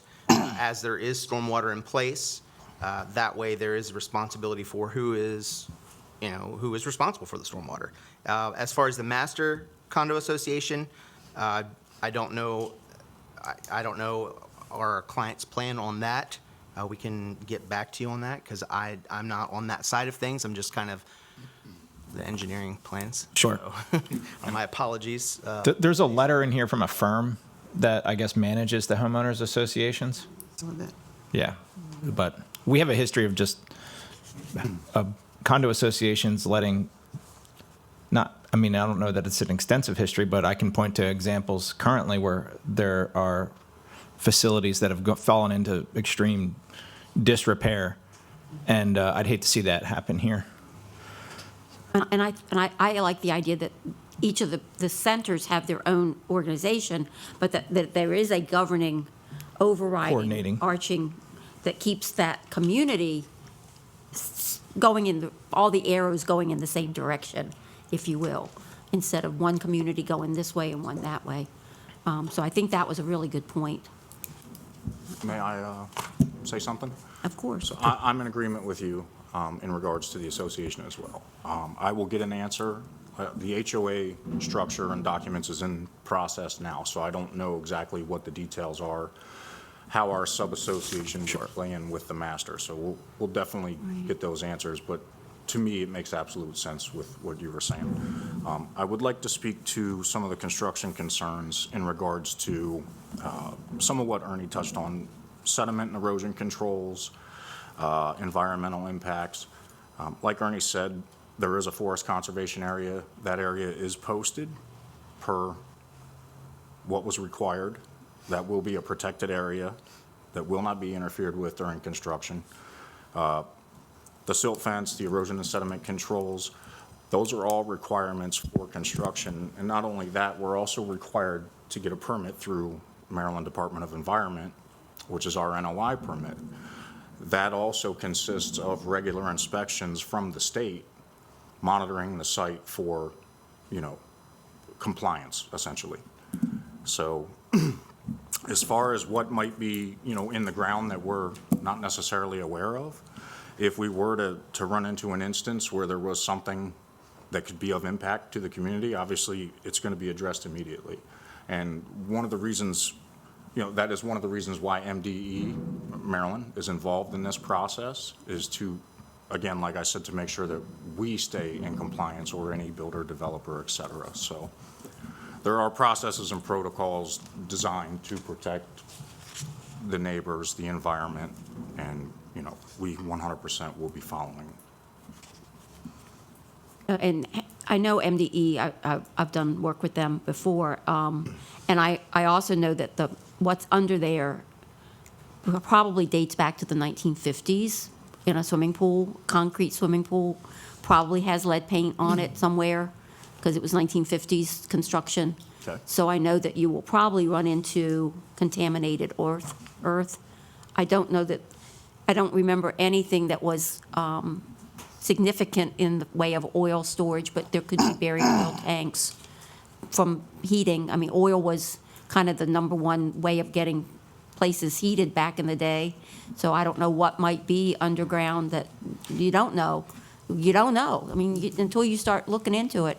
So would you be doing on-site testing as you start to excavate or level and move things? I'm pretty sure, and correct me if I'm wrong, but we did an environmental study on this, didn't we? Yeah, there was an environmental So, study done. I think that's part of some of the permitting requirements and development plan, phase 1 environmental, and all that's been Done? submitted, and So they didn't find any hazardous waste or contaminated earth that is all going to have to get boxed up and moved? Not as far as I'm aware. Good. Did it require soil samples? Because the environment. I was going to say soil sampling? So The- in the beginning stages of concept stormwater through the city of Salisbury, we have to provide soil samples. We have to provide them especially for the stormwater areas, as an example.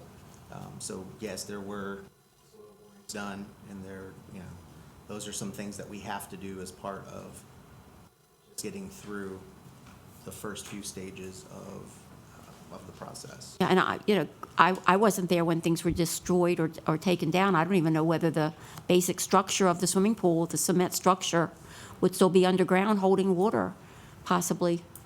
I don't know, whether it was just smushed together and covered up. Yeah, That's definitely going to be. It's gonna be interesting. Yeah, it's going to be something. documentary. Construction to kind of they're going to have to see as it goes, because there's not any way of knowing without unearthing at that point. And I think that's one of the concerns that the neighbors have is it's buried, it's done, everything's solid, you got grass growing on it right now, but when you start churning it up, what possibly are the children in the neighborhood going to be breathing? What possibly might be on their cars, the dust that their children could touch and then ingest and potentially have issues with. And as a grandma, I get that. No, and I'm, I think you all do too. yeah, I'm a parent, I'm a grandfather as well. I would have those same concerns, but if we were to unearth something that is detrimental, to people's health or the neighborhood. Have to tent it or something. Well, it would, whatever protocols are required for whatever may have been found will be followed. We'll bring in whatever's necessary. I mean, that's just part of what we do, but these are unknowns. Building 101. But we're not just gonna, rip it open, tear it apart, and just keep moving. That's not how we function, so. Okay, so with the comments that were made by current residents out there and the assurances that I've been hearing and the rest of this commission's been hearing from you gentlemen as far as the unknown or all the steps that you have gone through to make sure that everything is going to be completely on the up and up, do we still have a negative response for a motion to approve this phase? Go ahead.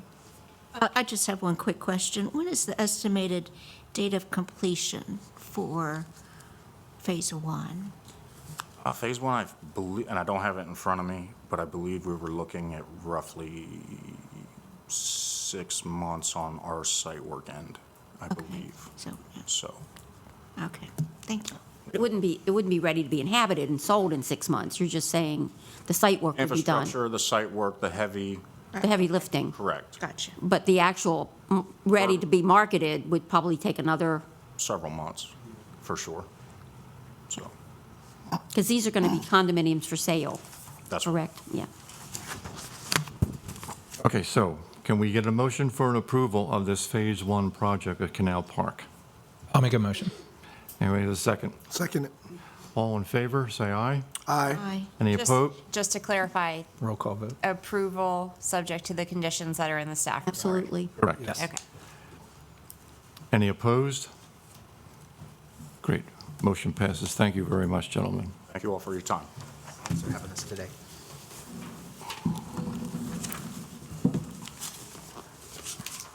Okay. Next item on the agenda is the revised final comprehensive development plan, 1313-1315 South Salisbury Boulevard by the Pyramus Realty Group, represented by Parker Associates. I say good afternoon, but I'll probably have to say good evening, gentlemen. I'll take afternoon for now.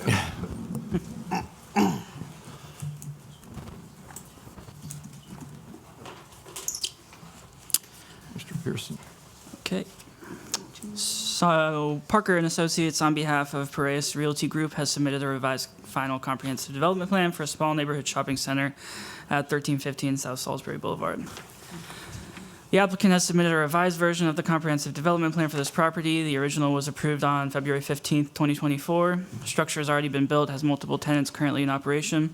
The one-story building is 12,233 square feet with an additional 1,078 square feet of enclosed patio in the rear, for a total footprint of 13,311 square feet. Total acreage of the parcel is 1.95 acres. The original plan had 54 parking spots.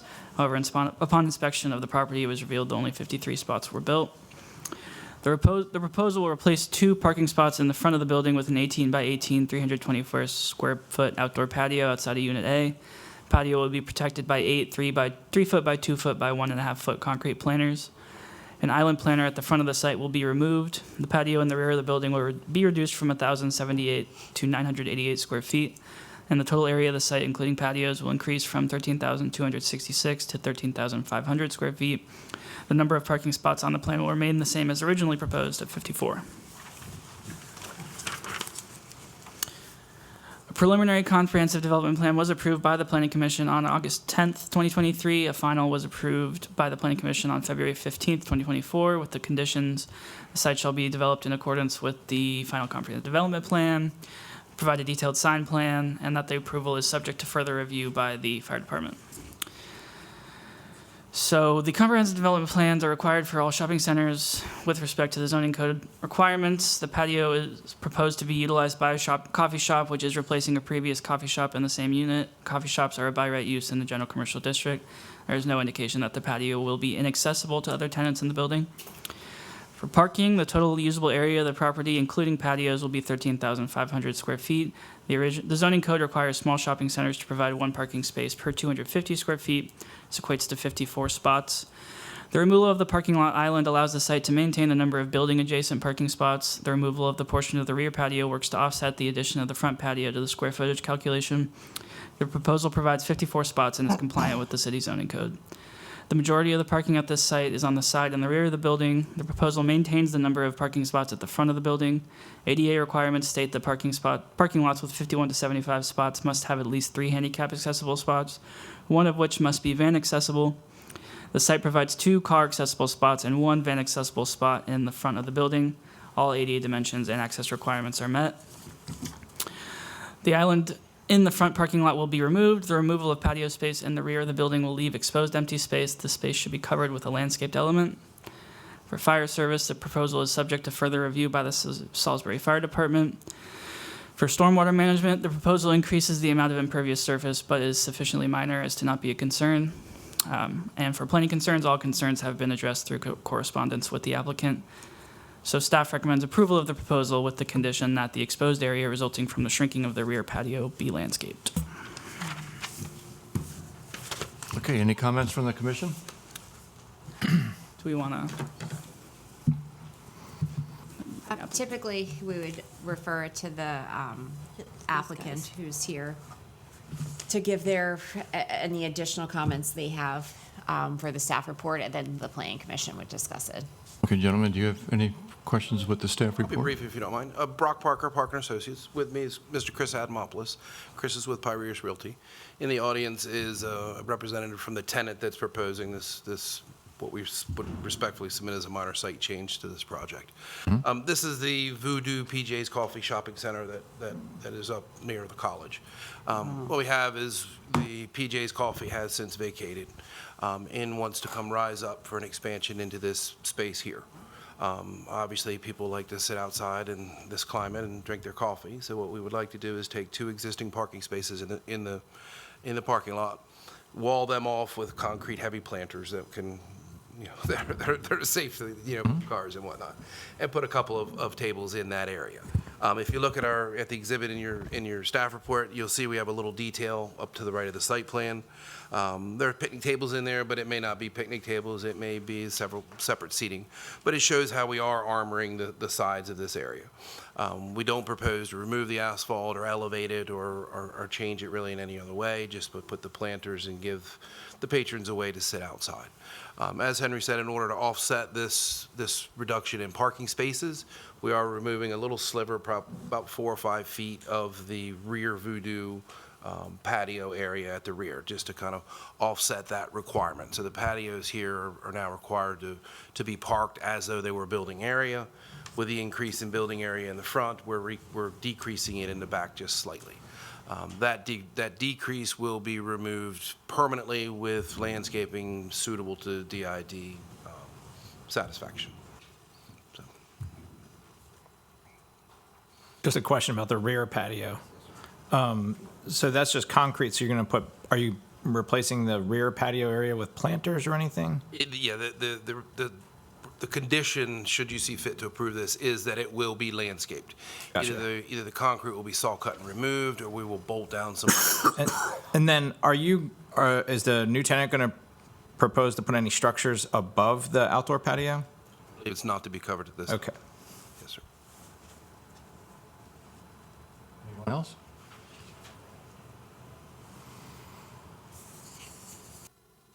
At this point, I would like to ask for a I move that we accept the plan, Subject to the conditions. subject to the commission. Subject to the conditions. Yep. Yeah, subject Let's do to the recommendations of the Department of Infrastructure and Development. Second. all in favor? Aye. Aye. Aye. Any opposed? Motion's approved. Thank you very much. Easy. That was easy. Rise up. They could have all be like, Are you going to? Okay, moving on to the They're gonna move revised the comprehensive one plan, rise up, and they're gonna have two? development plan, Park Circle. Adelia LLC, represented by Parkman Associates, Still Mellow Boulevard. I don't know about that Hello little again. bungalow there on Milford Street. Okay, so this revised final comprehensive development plan is for Park Circle, applicant Parker and Associates for Adelet Villas LLC, located at Still Meadow Boulevard in the PRD number 7 Adelet Farms zone. Summary of the request: Parker and Associates, on behalf of the owners, has submitted a narrative as seen on attachment 1 and a revised final comprehensive development plan as seen on attachment 2 for the construction of a 161-unit townhouse-style apartment complex. This parcel has been identified as Parcel L of the Villages at Adelet Farm Planned Residential District. The applicant is proposing to construct 23 7-unit townhouse apartment buildings, I think that was townhouse-style apartment buildings, for a total of 161 units. The apartments will be a mix of 2 and 3-bedroom units, and the developer states that they intend to subdivide the parcel and create this 17.95 acre area intended to be Phase 1 of the development. A little history of approval. This development, previously titled the Villas at Adelet Farms, has an extensive approval history over the past 15 to 20 years. The Villas at Adelet Farms received a final comprehensive development plan as well as a Paleo Channel Protection Site Plan approval in July of 2021 for a development of a duplex-style residence. A duplex unit from the original plan was constructed and currently exists on the parcel. A revised final comprehensive development plan was brought before the commission in October of 2023, ultimately changing the duplex development into a triplex development, though none of the triplexes were ever constructed. So on to the current comprehensive development plan. To talk about parking. Parking requirements for Parcel L state that the development must have a minimum of 1.8 spaces per unit. This calculates to at least 290 spaces required. The applicant has provided 317 spaces, not including the garages and community center. Applicant has also provided adequate handicap parking. All streets are proposed to be private. Parcel L developments are not to exceed 9 units per acre. The development meets this requirement as the density calculates to 8.7 units per acre for 161 units on a 17.95 acre parcel. On the refuse disposal, staff counted 7 dumpster pads on the site plan spaced evenly throughout the development. Dumpster pads are to be enclosed on 3 sides. The plans state that trash collection will be handled privately. All buildings meet front, rear, and side setback minimums, which are shown in the staff report. Onto open space. 6.6 acres of open space has been provided. This is compliant with the open space minimums for apartment developments and positively contributes to the 25% open space requirement for PRD number 7. And then on to elevations and floor plans. Building elevations and floor plans have been included for the apartment buildings and garages. Complete building heights were not provided, but staff estimates the tallest building in this development to be roughly 30 feet based on information provided in the plan. The zoning code prohibits building heights exceeding 35 feet for this parcel. None are expected to exceed this limit. The plan indicates that a sign plan will be submitted separately. The plan also shows that a proposed location for the sign is next to the roundabout between Villa Club Lane and Creekbed Circle in the development. I didn't write this, but signs are normally need to come forward to you guys for approval separately. And then the community impact statement. The applicants propose waiving this requirement along with their submission of a revised final comprehensive development plan in July of 2021 due to them being vested in the community for over 20 years and having completed successful residential projects in the city. The previous Wycomico Salisbury Planning Commission granted them this waiver. And then on to landscaping. A landscaping plan has been provided showing 75 deciduous trees planted evenly throughout the development. Species include crepe myrtle, Kwanzan cherry, and dogwood. Trees are to be 3-inch caliper and 6 foot tall at planting. Staff anticipates development of the apartments following all approvals. The statement of intent to proceed and financial capability was waived as part of the final comprehensive development plan approval of July of 2021. This development is subject to further review by the City of Salisbury Fire Department. And then on to stormwater. So city engineering has requested a utility flushing plan be submitted as a condition of approval, as the utility lines have sat idle for an extended time. Planning staff recommends this as a condition. And then also stormwater is subject to further review by the Salisbury Department of Infrastructure and Development for other items. And then on to forest conservation. All forest conservation requirements have been met. There are no other planning concerns.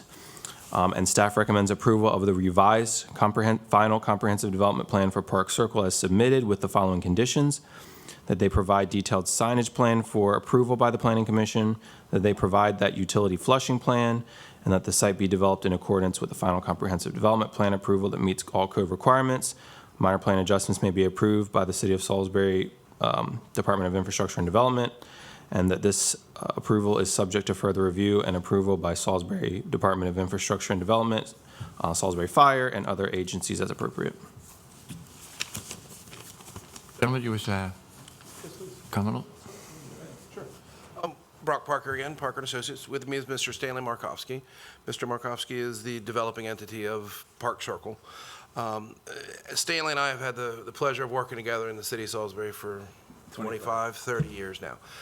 His resume in the city is a very strong one. He has brought to the city projects such as Mill Pond Village, Addison Court Apartments, Coventry Square Apartments. I think everything that he's done is at the top of the city. You can ride by any of his projects and see the level of care and level of maintenance that he puts into his properties. This one here is a continuation of that. The issue we have today is this is one of those projects that has really tried to keep pace with the market, keep pace with the tumultuous interest rates, with the demand of the housing of what this area, what the city of Salisbury really wants to be.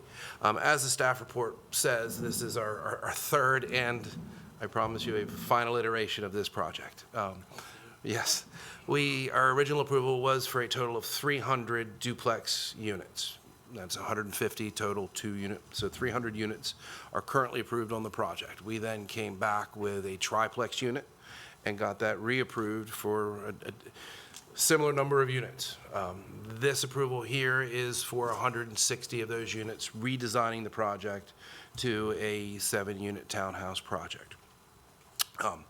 This original farm, as Zach mentioned, is part of the Islet Farm PRD. This is a 30, 40-year-old project. It was started long ago. Lynn, you probably remember for sure. I think Great with the idle young people. Yes, ma'am. The original plan had 12-story condo buildings in the middle. I mean, it was well ahead of its time. And then it was taken up in the early 2000s and brought forward with a more of a reasonable plan. Is pretty much what we're following now, almost exactly. So the PRD was adopted, there was a TIF applied on it, then the property went belly up, it went defunct. After the road was built, There was a real mess of entanglements with the bonds and the financing and everything. Mr. Markovsky came in, sorted all of that out, built both phases of Country Square Apartments. We built the Hunter's Crest, single family across the street.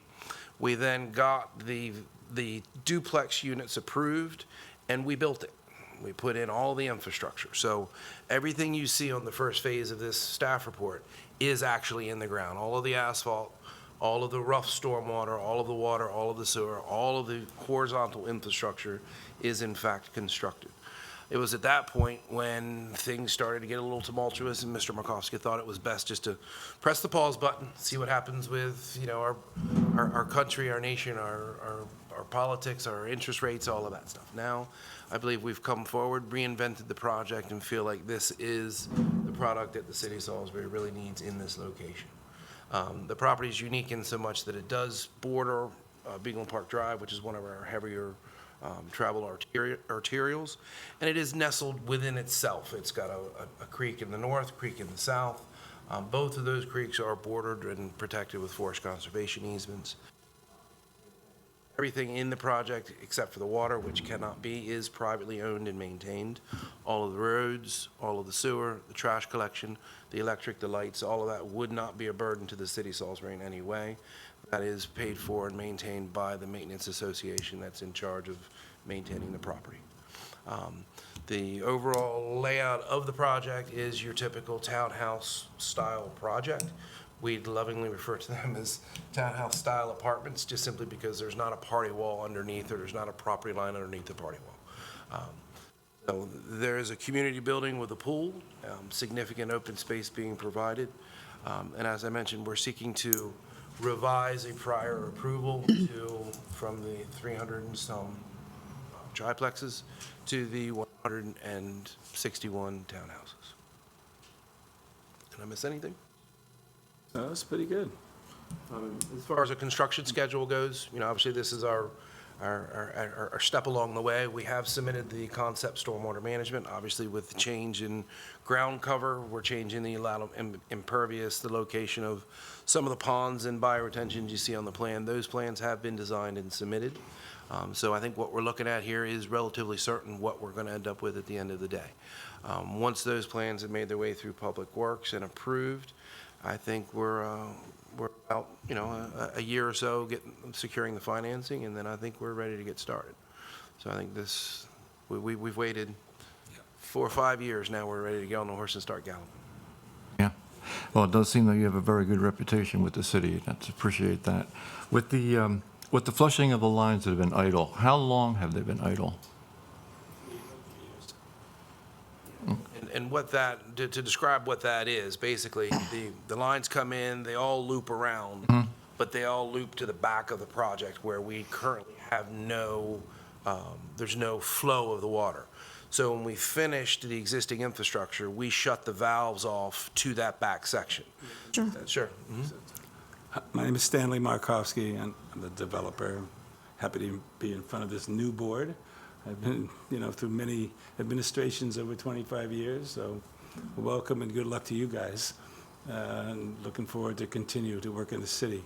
The flushing of the water and all that, that's all the water department, and that's their recommendation. We didn't shut off the water. They asked us to shut off the water. So, correct, Brock? Yes. Yeah. And so it's all par for the course. Yeah.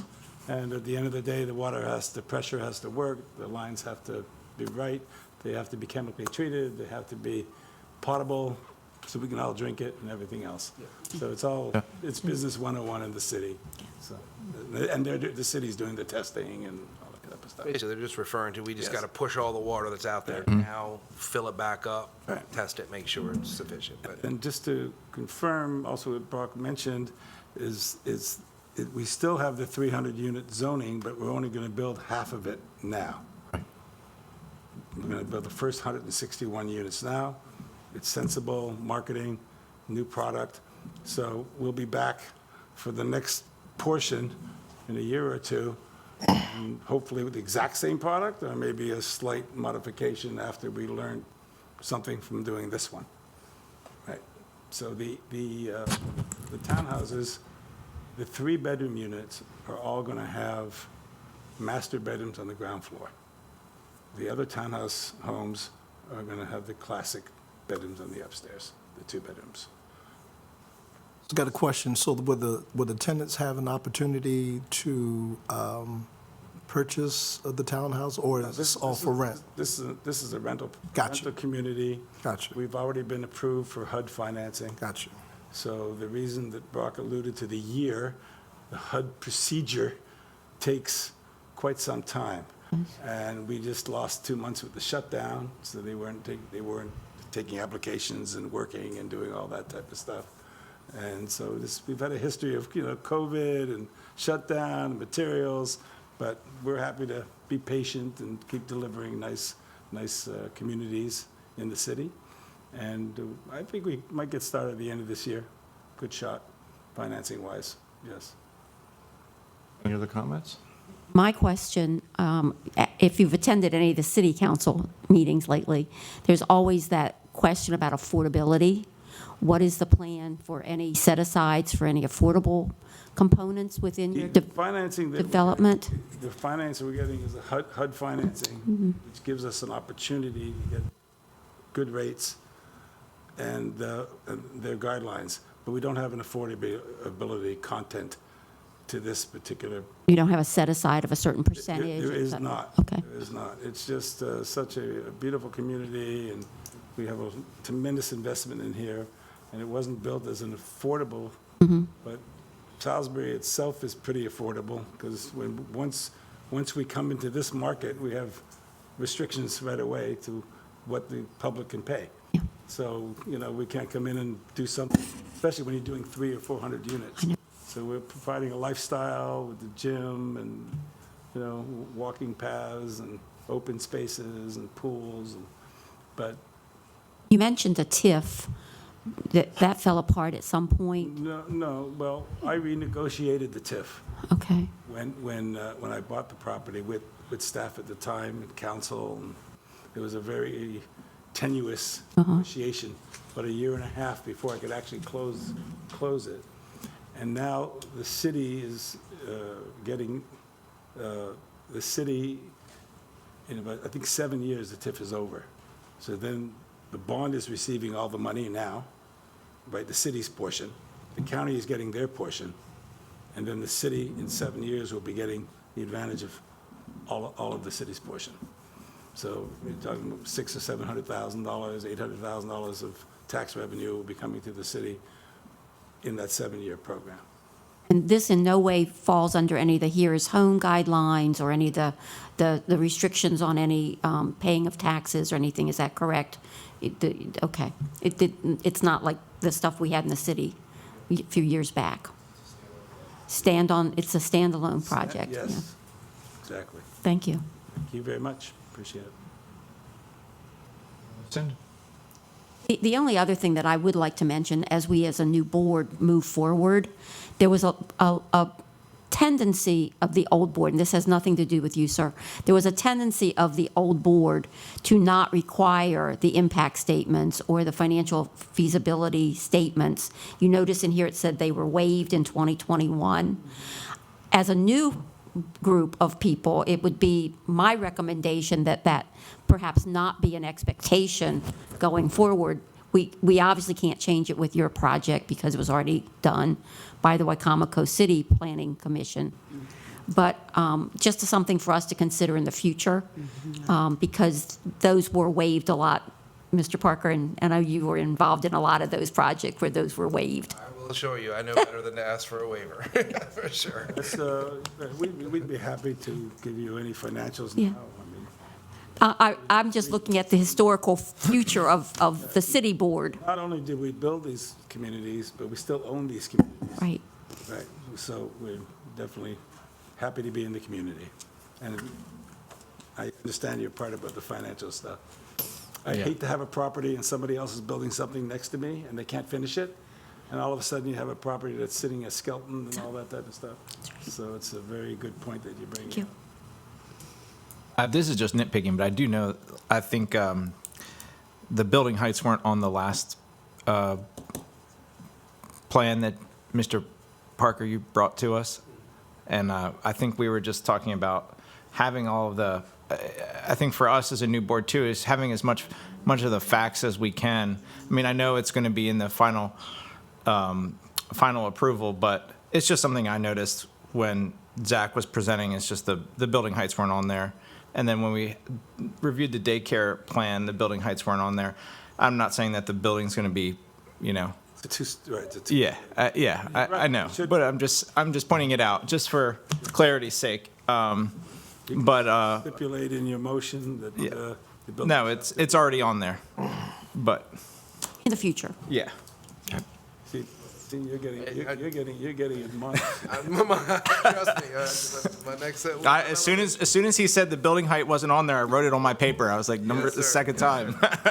In previous cases, I'm keeping score. If it's my intent to meet with the code, I usually don't put that on there because the code drives. Sure, absolutely. I will make it absolutely clear on my next. I know, but if we get an angry person in the back of the room in 6 months asking about building heights, I'll have made a note. In Brock's defense, I think the heights in the plan looked like they went all the way up to the top of the second floor maybe, and then I think just the top portion where the roof was Sure. wasn't quite Yeah. clear, but other No, it's all good. Okay, so then, with the recommendation of the staff report and the pending fire department approval and the future sign plan coming our way, and of course, the flushing of the lines, I would like to ask for a motion to approve this final comprehensive development plan for Park Circle. So move. Second? Second. All in favor, say aye. Aye. Aye. Opposed? Thank you very much, gentlemen. Thank you Thank you very all for much. having us. Have a good night. Thank you, appreciate it. Godspeed with that.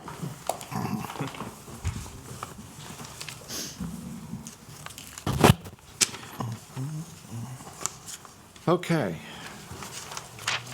We have finally flipped the agenda page. Finally. We are at the work session, presentation of Chapter 9 and 10 of the Draft Comprehensive Plan. Mr. White. I would like to just stand up for a minute. I'm not being disrespectful. I just need to. I'm going to join you. Stretch break. Seventh inning or fifth inning or whatever. just go on, pick them up.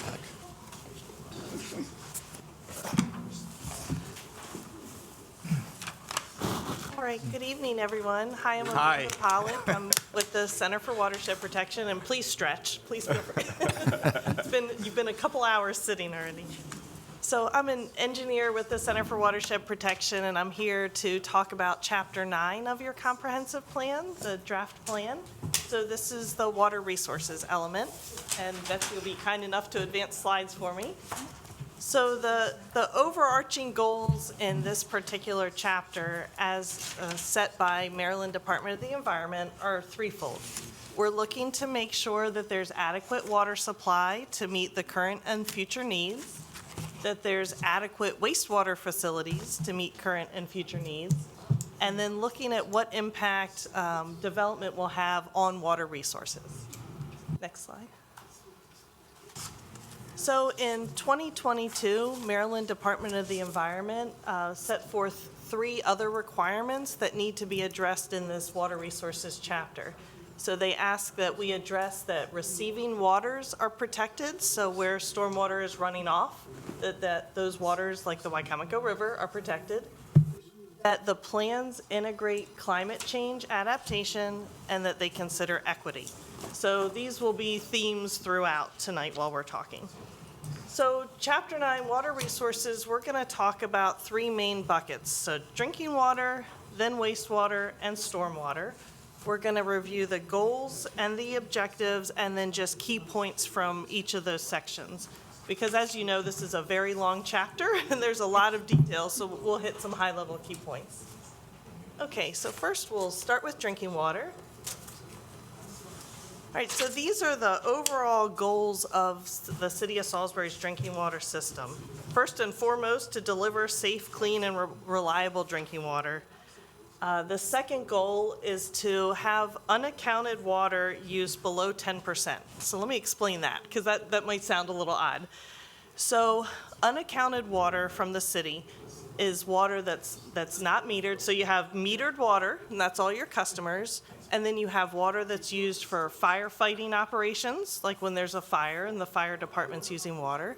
You have water that's used to flush hydrants and flush the water mains, which we were just talking about before.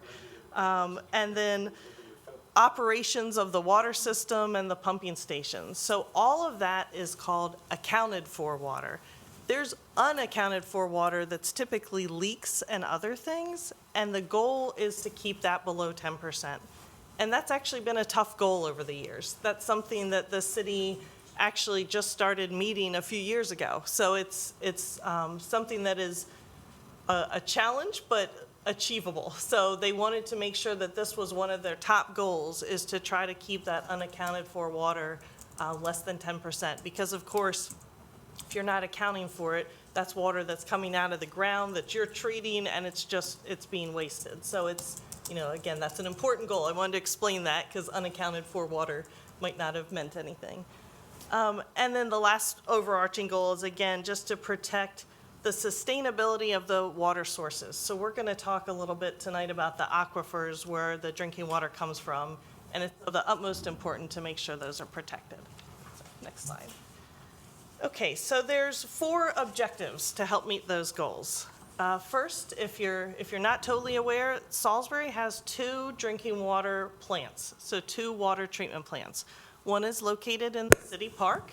It's that nice historic building right next to the fountain in the city park is the original water treatment plant from 1926, and that is still in operation today.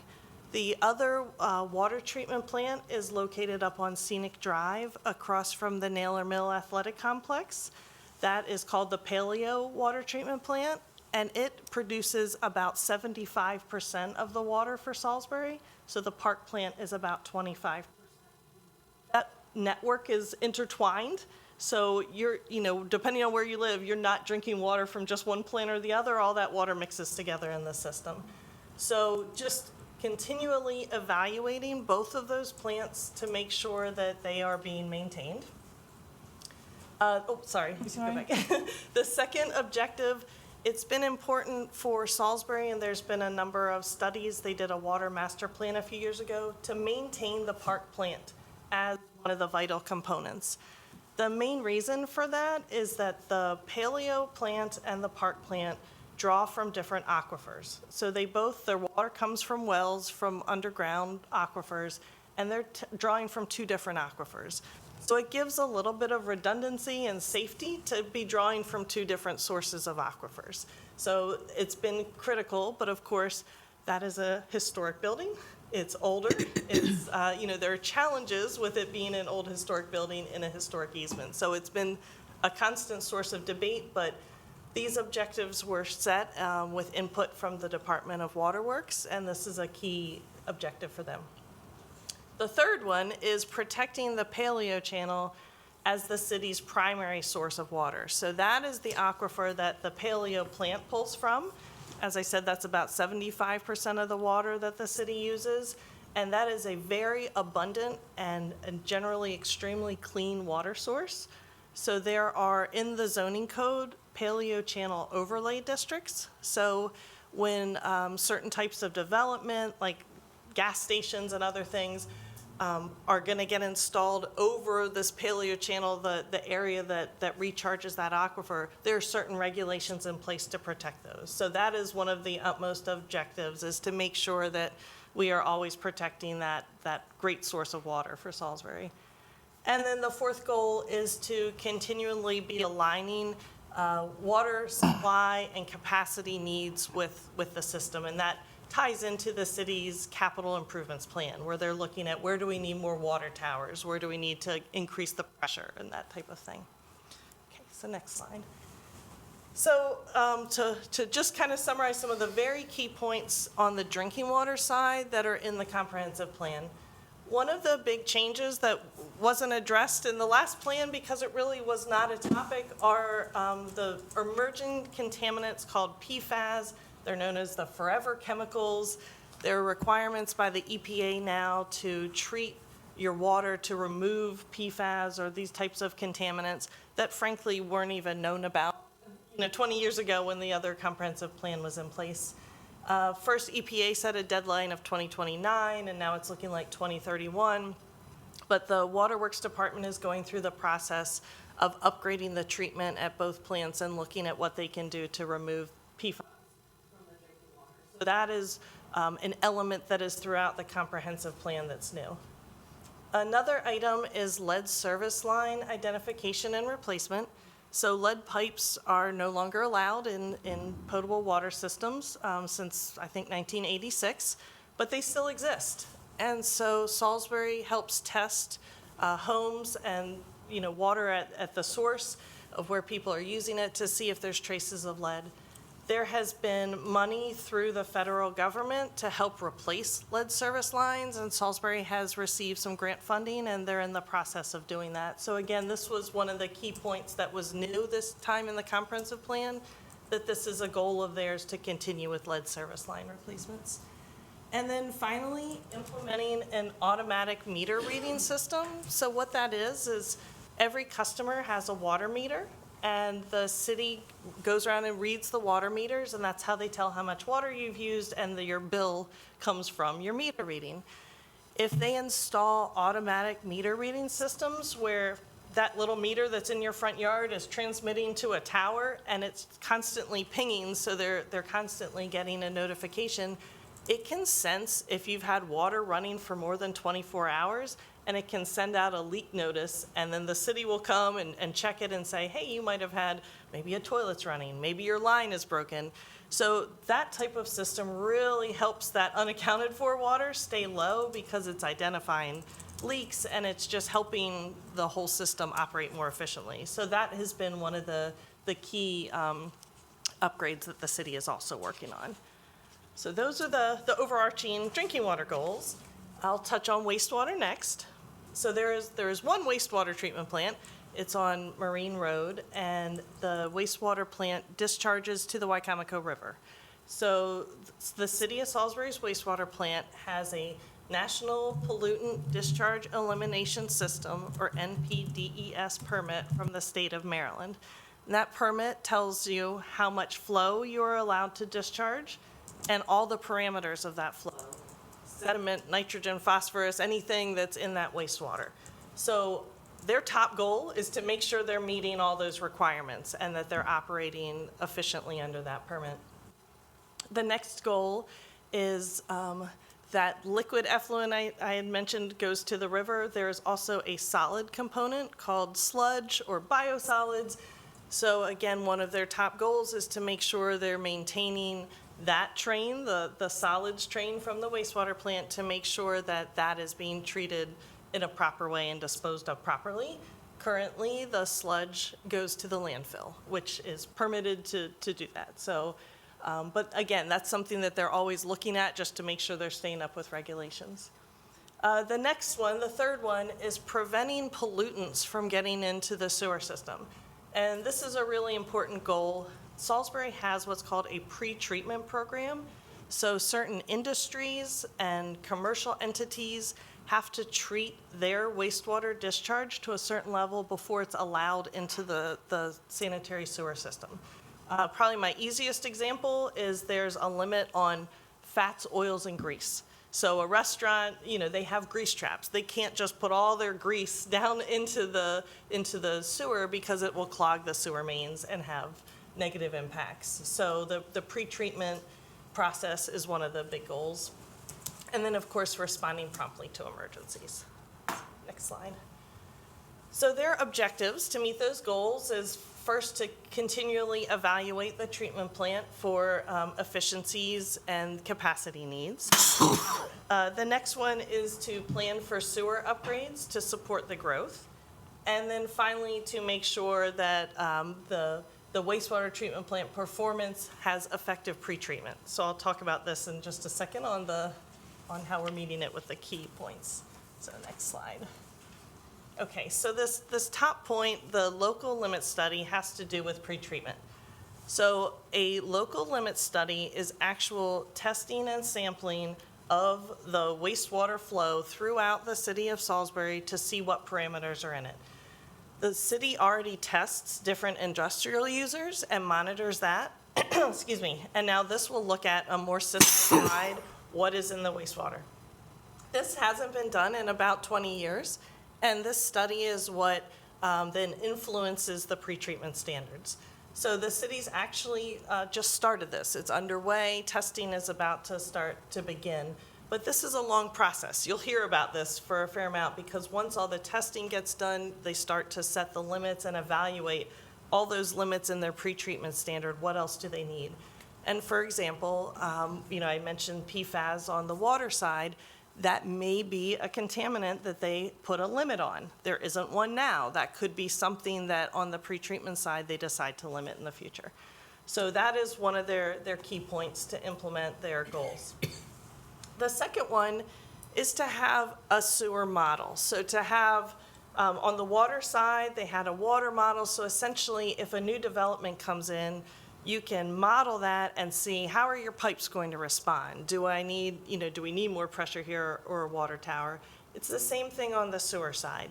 There are pumping stations that help to transmit the sewer flow. So having a sewer model would help the city address even development issues like you just heard of here. If a new development's coming in, they could model that and say, okay, we have an issue at this pump station, these pipes are too small. So again, it's something that the city hasn't had for a couple of decades, and that's one of the key points that the Department of Water Works would like to see going forward. And then the third key point that's relatively new is looking at potentially expanding the sewer system when there are failing septic systems located in the county near the Salisbury sewer system. So this would be at the direction and guidance of the health department, because the health department's who issues septic permits, and they're finding that there has been more failures lately. So there are some people who are pumping and hauling their sewer, not able to use a septic system. So this is, again, one of the new key points in the wastewater system to consider.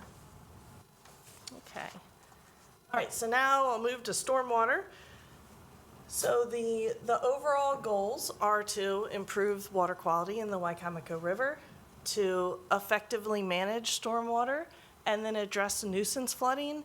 And by nuisance flooding, we mean that flooding that you see on just a normal sunny day with a high tide. So that's nuisance flooding.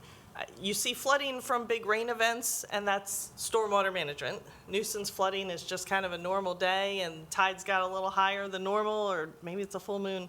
That's nuisance flooding, and it's increasing over the years. And then coupled with that, the third goal is just to increase the city's resilience to things like that, to climate change, to sea level rise, to extreme rain events.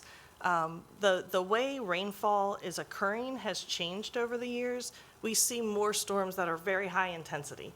And they may be super short duration, but sometimes those huge high intensity storms can cause flooding where we've never seen flooding before.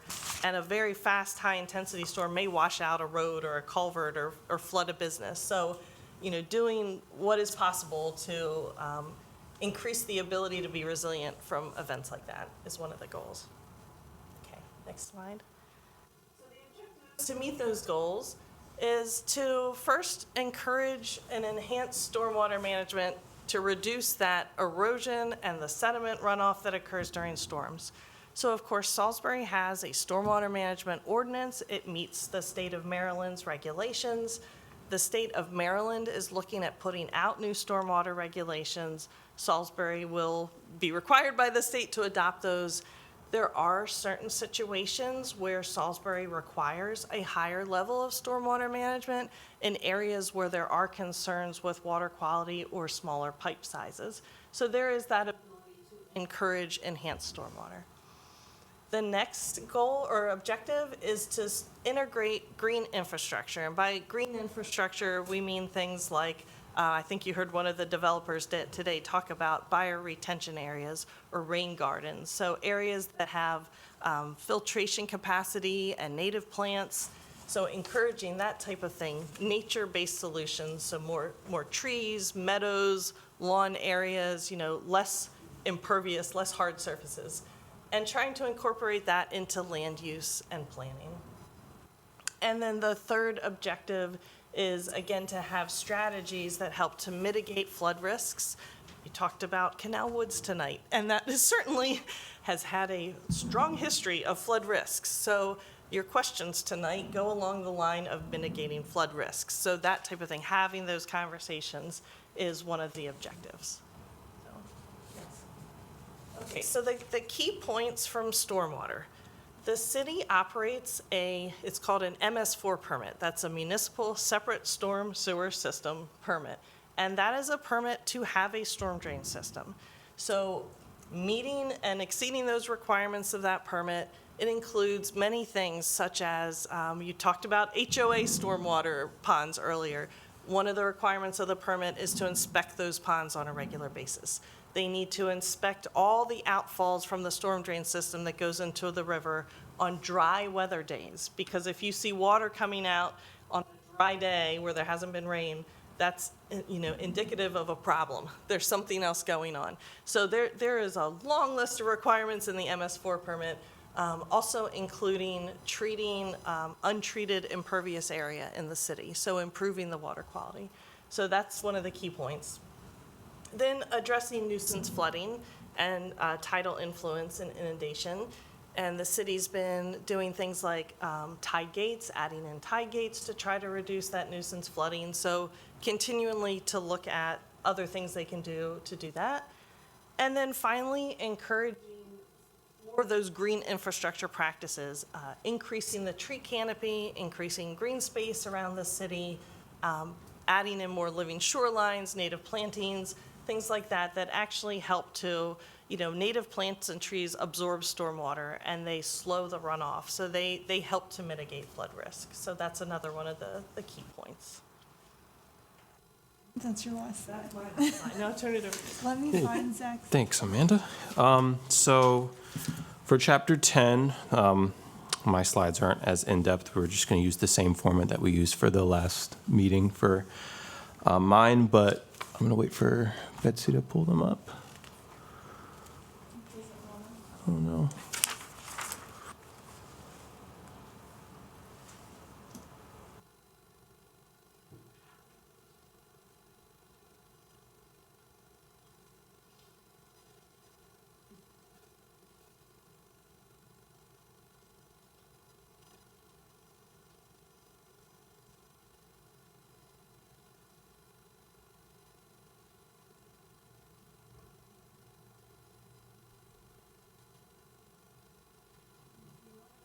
There we go. Oh, I was gonna cool. say, do you want to wing it? Okay.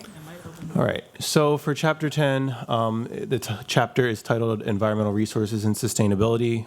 There is a bit of an overlap between Chapter 9 and Chapter 10 as the environment and water resources, there's clearly like a bit of an overlap there. But as far as the goals are to preserve, protect, and enhance natural resources, habitat, sensitive areas, and green space to minimize the negative impacts of development, providing healthy, clean, and resilient environment for residents. And some of the objectives related to those goals are to protect drinking water resources, water quality, wildlife habitat, and natural features, to strengthen local regulations to preserve natural lands by promoting forest conservation and native soil preservation, to ensure that all new development and redevelopment in the city reduce pollutant loading to waterways to minimize runoff through the implementation of erosion and sediment controls and stormwater management, prioritize sustainability, address potential climate change impacts, and reduce hazards to build a more resilient community, consider environmental standards when developing city policies and evaluating options or actions, maintain and improve the quality of the region's water resources, create and maintain green spaces throughout the city, enhancing environmental quality and fostering a sense of community and involvement, and reduce the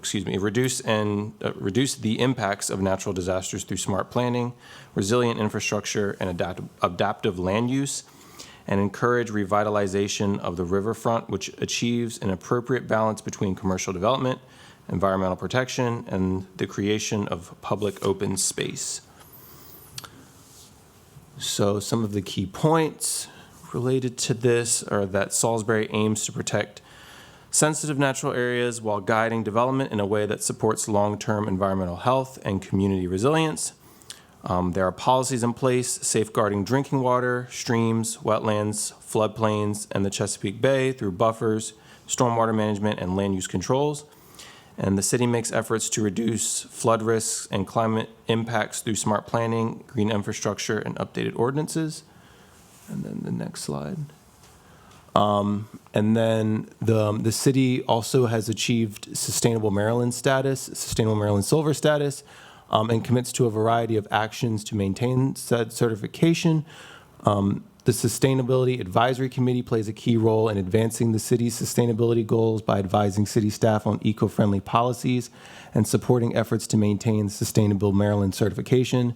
And Sustainable Maryland actions include topics such as local economy, food production, transportation, carbon footprint, community wellness and engagement, natural preservation, and historic preservation. And that's all.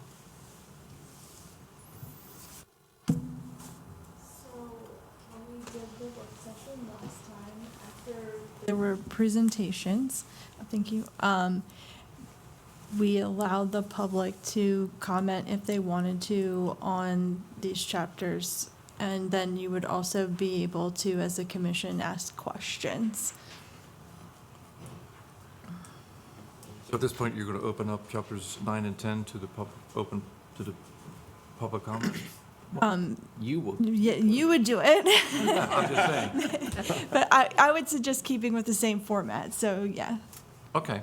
So regarding chapters 9 and 10, which we just saw a review of, if there's anyone from the public that would wish to comment on either chapter, please approach the podium and state your name and your address, and please keep your comments to 3 minutes.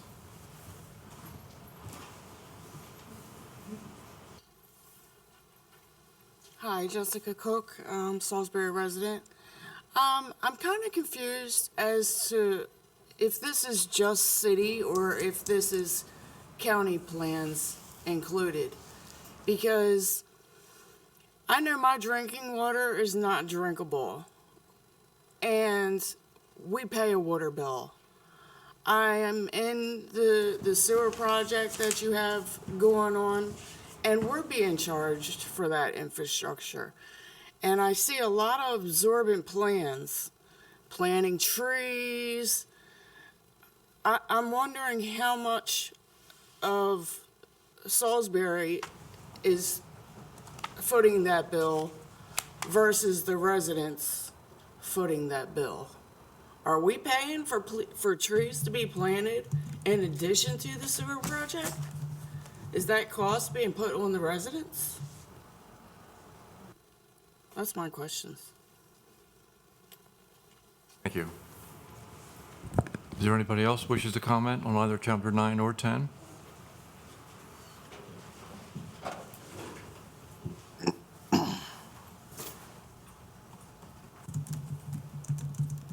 You just state your name and your address, and please keep your comments to 3 minutes. Hello, I'm Carol Donahue. I'm the board president of the Wycomico Environmental Trust at 1001 Lake Street in Salisbury. We have had a task force working on comprehensive plan issues since the focus groups, since before the focus group started last spring. And we're working on comments. We've got a multi-page comment letter in process. What I would like to do is offer some general comments and then call on the chair of our task force, who's the former dean from the Henson School at Salisbury, who's here tonight to make some specific comments. We're impressed with the draft plan, just speaking generally.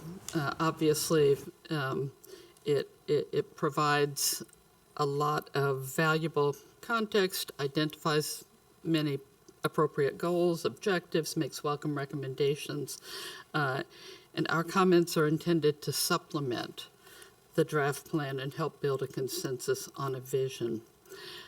At the prior work session, the commissioners then in attendance invited public input on what the vision for this plan should be.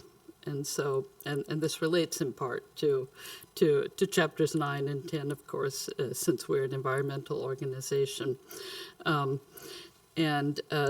vision is currently stated as remaining the medical, educational, cultural, economic center, excellence in services, all of that.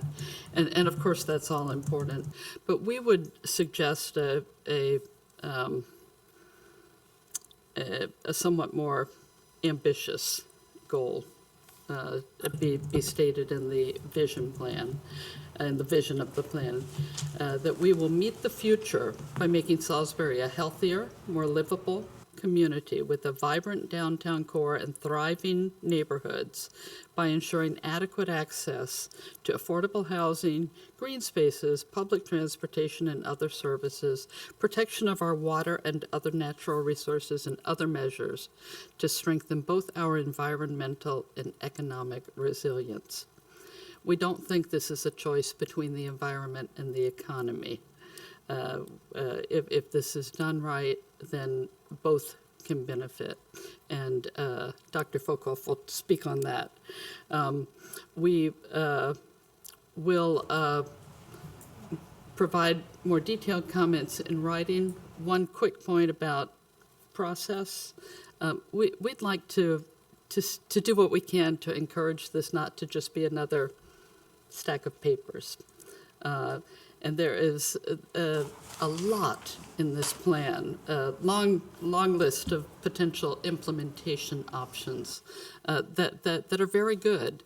But we think what the plan really needs is an overarching implementation plan, and probably a comprehensive plan director to make sure it is it's achieved as efficiently as possible, to coordinate with stakeholders, with adjacent jurisdictions and the like. And so we would like to suggest that for your consideration.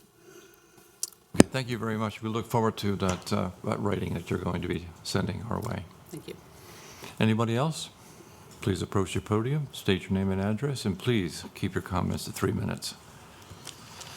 I think I only have 2 minutes. Is that How are you?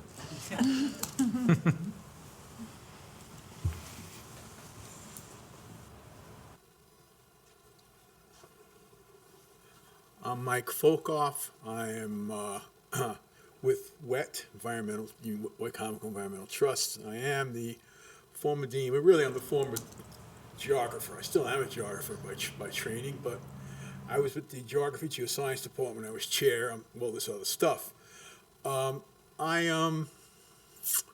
I think it's important to understand that like the problem with having to get to the next committee level, the doctor thing stays with me all your life. Well, I've been retired a number of years. I haven't been called that forever. But looking at this as a whole, what I begin to see is a kind of a fragmented approach to explaining it. I think the ideas are very good and they're all there, but one doesn't see clearly, at least as a public, that really the whole city is like a big ecology system where business, government, civics, environment, protection, and community health all come together. They have to be dealt that way. The first chapter there, those little bullets up there, go a ways towards that, but don't explicitly explain that this all has to work together for the city to work. I think that some of this ought to be towards the front of it, with some explanation as to how and why it works that way. I was particularly interested in what the Greater Salisbury group had to say in their housing plan. They seem to have a very organized and larger vision of how to manage housing, where to put it, and what to do in their plan. They tiered it. Anyone see that? They had tiers of where things ought to go. They have a nice map. They explain and their reasoning, and it was pretty powerful. It did involve clustering. It did involve getting access to public sewer and public water, thereby protecting the environment in many ways. And it did also temper their discussions with explaining that building too fast and too much, as many people are concerned with, would make it impossible for those utilities to keep up. I'm sure that's something the planners in this committee is always very concerned with. My program was once known as the Regional Planning Department as well. The planning part has been carved off, and I'm a geoscientist who work with a lot of planners. And we always say, PPP, pity the poor planner who's got to sit in the middle of all this and begin to try and work all sides of a discussion to make it work. I feel that by trying to explain it in a larger way, with an outlook that involves understanding that business and environment and community and governance make a city attractive. What makes a city attractive is good for all those things, especially for business. Businesses want to come, they want to settle.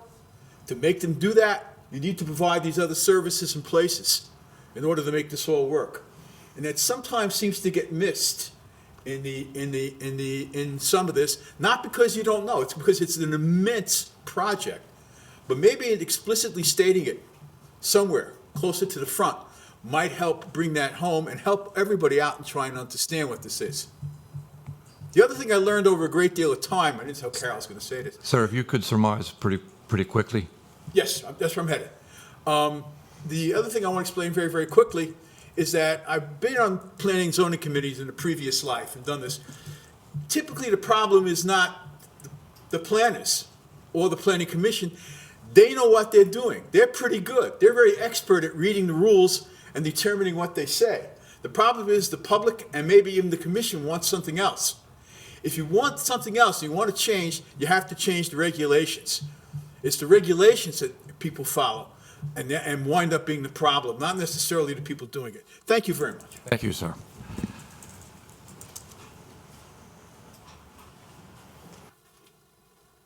I'll try to be brief. I told my wife I'd be home by 7. Robert Taylor again.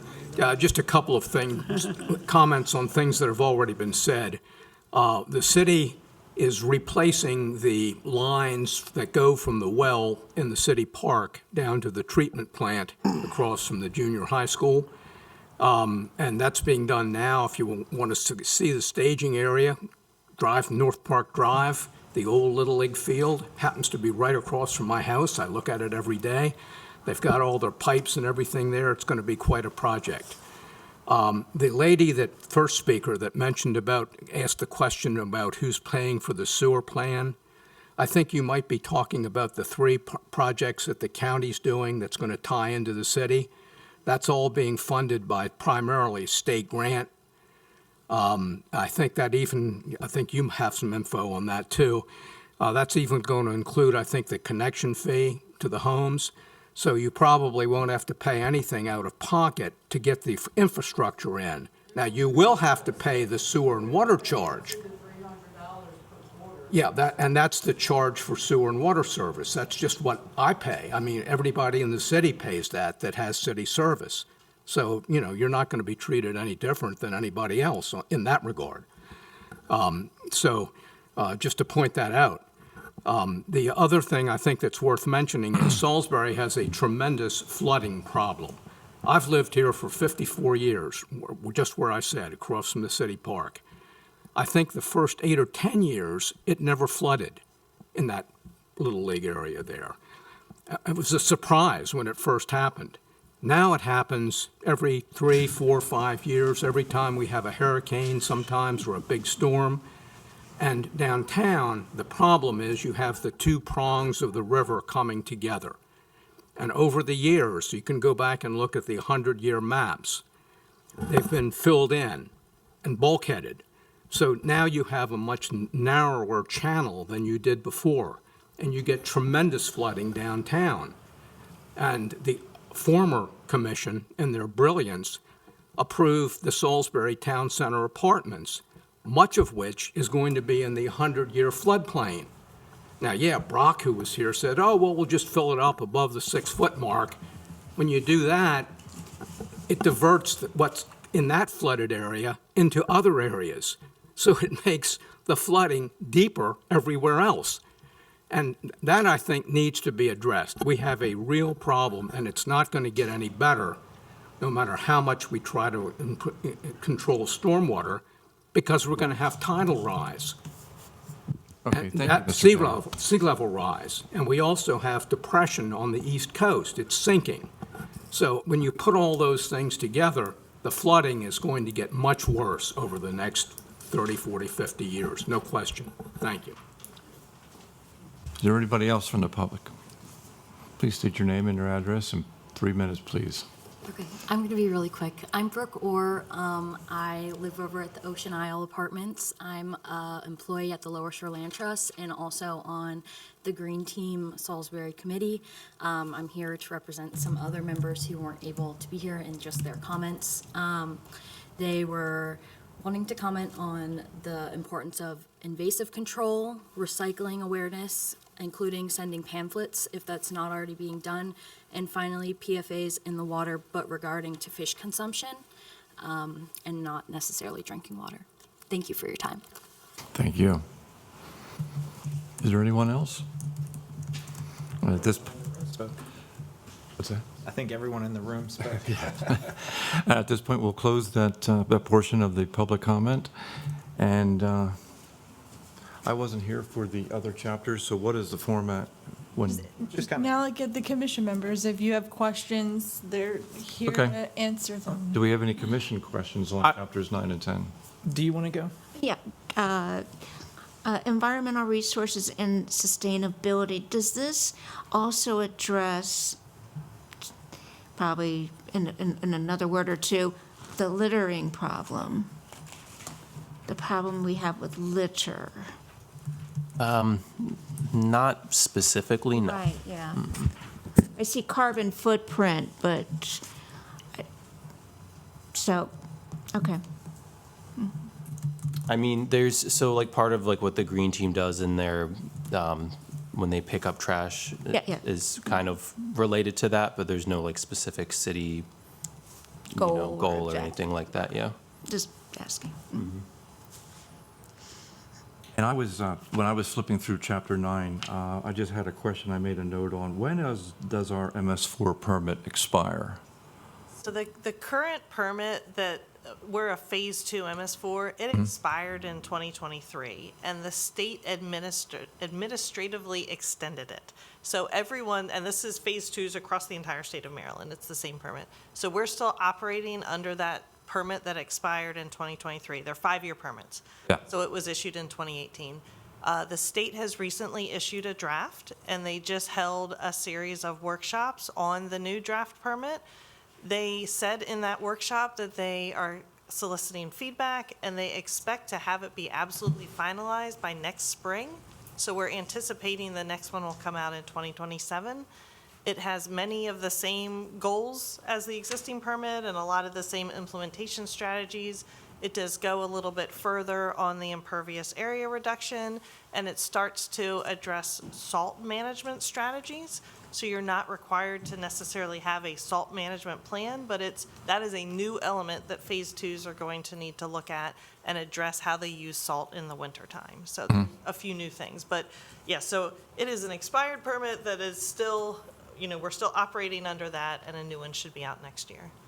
Okay, and quickly, this shouldn't have even made the plan because this is just something in experimental right now through Mike Dryden at the field operations. They're experimenting with 4 outlets that go to control pollutants out to the Wycomico, and they're putting up a netting system. And so far that's been relatively working well. And the last thing I had was something that, again, was not part of the community cleanup portion of this plan in Chapter 10, but the Salisbury Mayor and City Council passed an ordinance 3413 in the summer of 2025 for the Adopt a Road program. And that has really caught on, and there's a press release coming out tomorrow on it. So that should really start to roll. That's all I had. Anybody else? I've just got a couple of things here. Amanda, do we have unmetered water in like historic or legacy industrial buildings or sprinkler systems? I'm thinking where at a certain point in time there might be fire suppression in a building that is unmetered. Sprinkler systems are not typically metered. Okay. Because same with like firefighting water. So, Sure. when It needs a certain amount of pressure. needs a certain amount of pressure, and when you hook up to a fire hydrant, you want It's got to full- go. Yep, so sprinkler systems are typically not metered. The reason it's not usually counted as unaccounted for water is because the Water Works Department estimates how much is used. So they actually, It's in a different pipe too, so it's Yep. not like you're drinking it. yes, and they do work with the fire department to, talk about how many fires they had and average time that a fire hydrant's been running, and so they get a good estimate of fire. Okay. For wastewater, industrial users, does the city currently have a discharge permit program where we are charging basically like an application fee to get a discharge permit and then a regular review and verification of compliance with the discharge permit? I'm not aware if there's a fee or not, but there Okay. is definitely a permit for significant industrial users, and then the city has a pretreatment program. So I believe there's 2 staff that are full-time with pretreatment that go around and test those systems. TSS and BOD to make primarily? sure- Yep, Yeah. exactly, to make sure that they're complying Okay. with that. One of the other things I wanted to talk about with water resources is in my neighborhood, just as an example, and I'm definitely, I don't live in the only neighborhood, but so it's like the Glen Haven neighborhood. So there's a number of houses that were built pre-1931, which is when the sewer system was installed.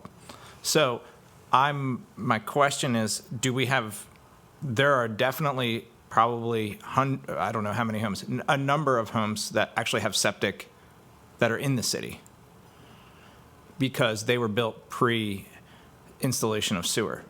And I wonder if we have any sense of how many of those homes actually have sewer lines, effluent, going into a septic and also going into city sewer. I'm not aware of any still going into a septic system, but that would be Yeah. something that Waterworks could investigate. Well, I think it's possible. Okay. Just because of the nature of how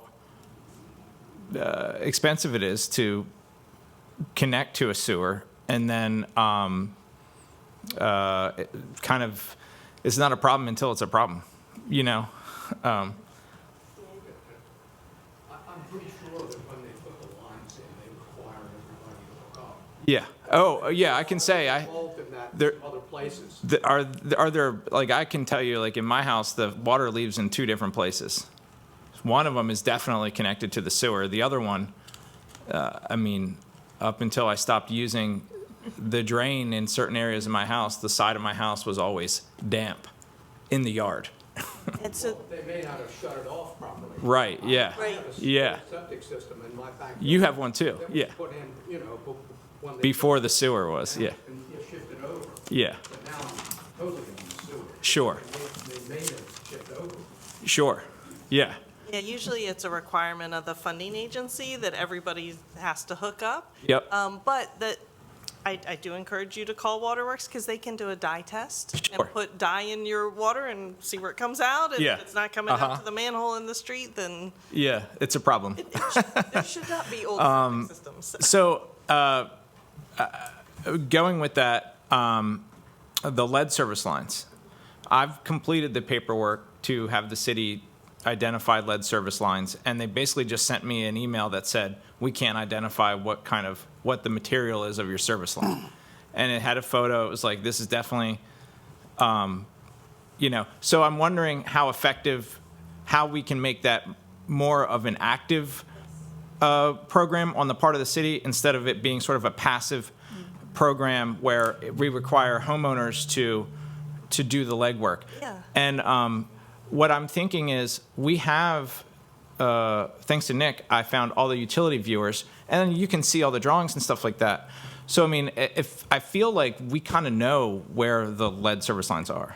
And I just wonder, can we give folks, pre-approved contractors, hey, look, from the street to your house, or this is where it's your responsibility, it's going to cost you X amount of dollars, barring unforeseen circumstances, so that people can kind of plan for that. So we're not calling 7 different plumbers and getting 7 different prices. Yeah, so I'm so happy to answer this question. Yeah. It's a great question. So the survey that you got, that you filled out, that every property owner got, was kind of step 1 in Sure. identifying lead service lines. And there was a requirement by EPA that by October of 2024, all municipalities had to have done that survey and turned in an enormous Excel spreadsheet of every property in town and whether or not it was known for lead service. Most places turned back in data that said lead unknown, Sure. unknown services. So now they're going back and systematically starting to do more testing, which involves field testing. So it may actually be digging up a portion of the line and looking at it. So they've started, so Salisbury receives funding from the state of Maryland, and they're starting with one of the older sections. So they looked at lines that were put in the 20s, 30s, 40s. Yep. And are starting, it's an area of like 330 homes. And they actually just bid the project for an engineer to come in and then help do that further investigation and then replacements. Sure. Because right now, lead service line replacement was part of the bipartisan infrastructure law, so there is a lot of dedicated money right now in the country for that. So Salisbury applied and was, received that first phase of money, so now they're going back and doing what you're doing. But what you said is exactly one of the options we had talked about. Right now, that money is for both the public side and the private side, which is new. That's Okay. not usually how it's been through the federal government. So who knows how long that'll last. And I have seen in other places where they've done just what you said, where the city does the legwork to get quotes and gets plumbers on board and gets an hourly rate or an average cost or whatever, so that then each property owner is not having to call 7 people. So that's a little bit down the road, but they are starting now with that next phase of more Yeah. investigation. So yeah, what you saw was the tip of the iceberg. Should, this is a question for the planning staff and the group, should we, this is specific to automatic water meters, which have been in discussion for about a decade. You're probably a part of that. What's going to get us over that line? And should we sort of include in the comp plan an estimated cost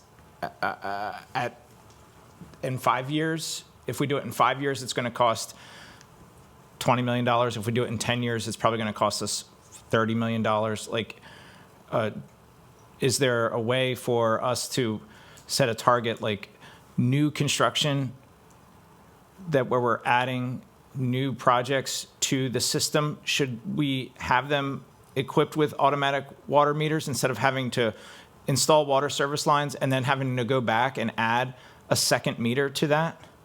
Because right now, all of the apartment buildings that we just discussed in this meeting are going to have water meters. Then, in 5 years, we're going to go put a whole new water meter in, which is incredibly, to me, seems like a crazy expense when at a certain point, we just like set a cliff and say, like, after 2030, it's going to be automatic water meter, whether or not the rest of the city has it.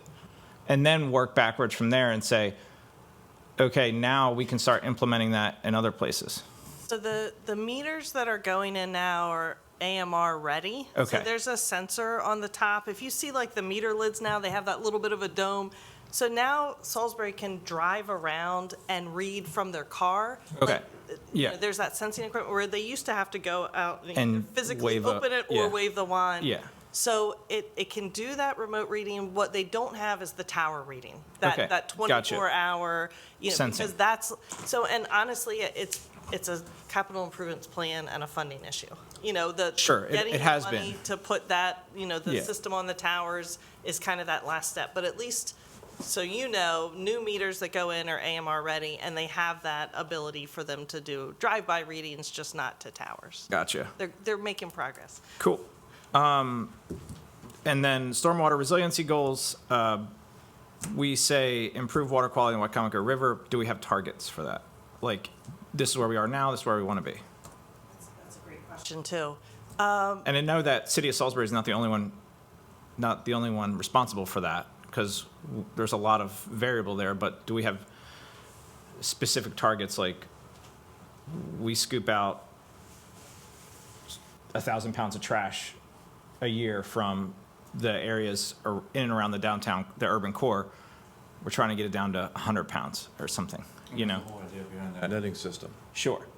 So the Wycomico River and many of the smaller tributaries have total maximum daily loads, or TMDLs, yeah. TMDLs. And so the state has set those limits on nitrogen and phosphorus. Sure. So there are TMDL goals. You know, it gets complicated because obviously the wastewater plant discharges, and so do septic systems through groundwater and agricultural runoff and stormwater. So there's not necessarily a quantifiable goal per sector in Salisbury. Gotcha. Just because it's a little hard to track. Sure. But I know, Wycomico Environmental Trust has creek watchers, and they are testing in different areas. Well, and that's my whole point is we have all these stakeholder groups. So maybe if the wet folks in the room, if they said, hey, look, this is, maybe you guys can suggest targets.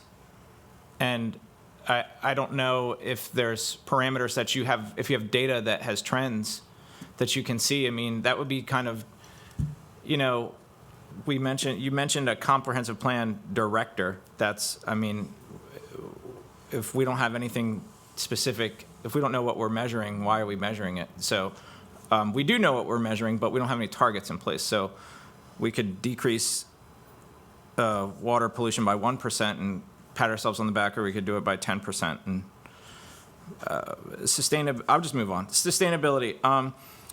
In the section, we have a part on light pollution. I'm wondering if we can sort of on a policy level establish a light fixture standard for parks, streets, and what I would call the urban core. So we have street lights that you might see in your neighborhood. You have the lights that are in the downtown, and then you have various types of lights over certain facilities throughout the city. So like a light for a basketball court, or tennis courts in the city park, they're on a timer, so they're not on all night, whereas the lights in the downtown are on all night. Your street lights come on a timer, they're on all night. So if we had a light standard so that, in 2 years, we might have a new mayor, and he might decide, I want this type of light, and it doesn't match the comprehensive plan. It doesn't have any semblance of conforming or trying to achieve a light pollution goal. So I don't know how we do that.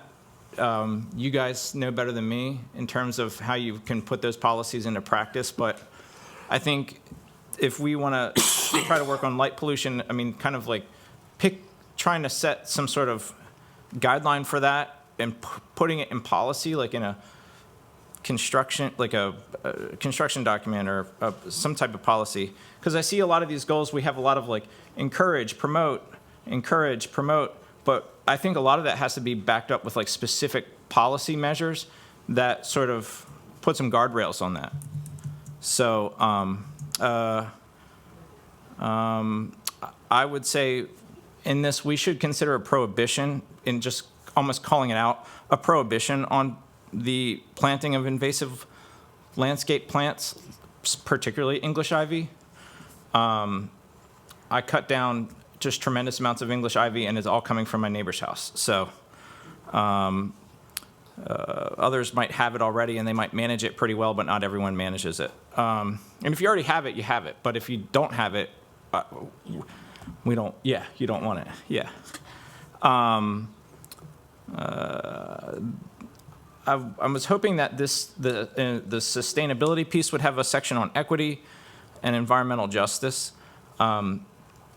In our community, a lot of what most people would characterize as like the low-income neighborhoods or disadvantaged neighborhoods or distressed neighborhoods, disinvested neighborhoods that have experienced disinvestment, what we're left with is the remnants of industrial use. So a perfect example of that is the North Prong area, the area near Boundary Street, which is, and Isabella, which is part city, part county. But there's these just abandoned industrial areas. The neighborhood off of Fitzwater Street, that has active industrial sites. And I think if we make it a priority to target habitat restoration projects and other environmental justice projects in neighborhoods adjacent to these either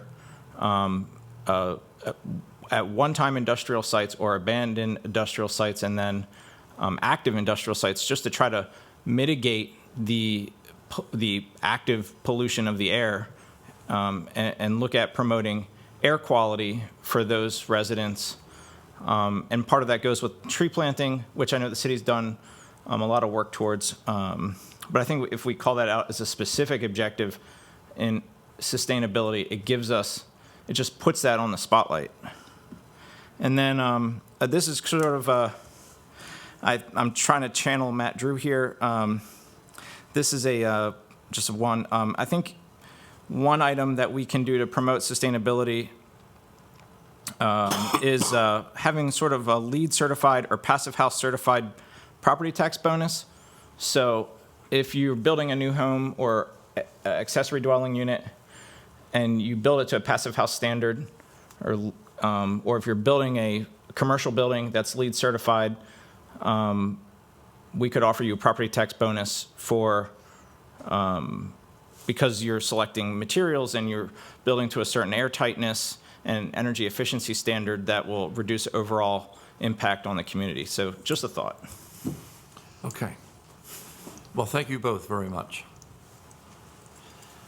Okay, so the next item on the agenda, is there any other business? I'm going to keep this real short for you now. Yeah. The main thing that we need to do today is determine when is next for the comprehensive plan. I think that, as we've seen today, like mixing it with our usual business is a bit much, especially for the amount of brain power we need to put towards it. So I would like to suggest that another special meeting be held just for the comprehensive plan, where the staff can bring forward all the comments, try to synthesize them in some way so that you can decide what you want to change and what you don't.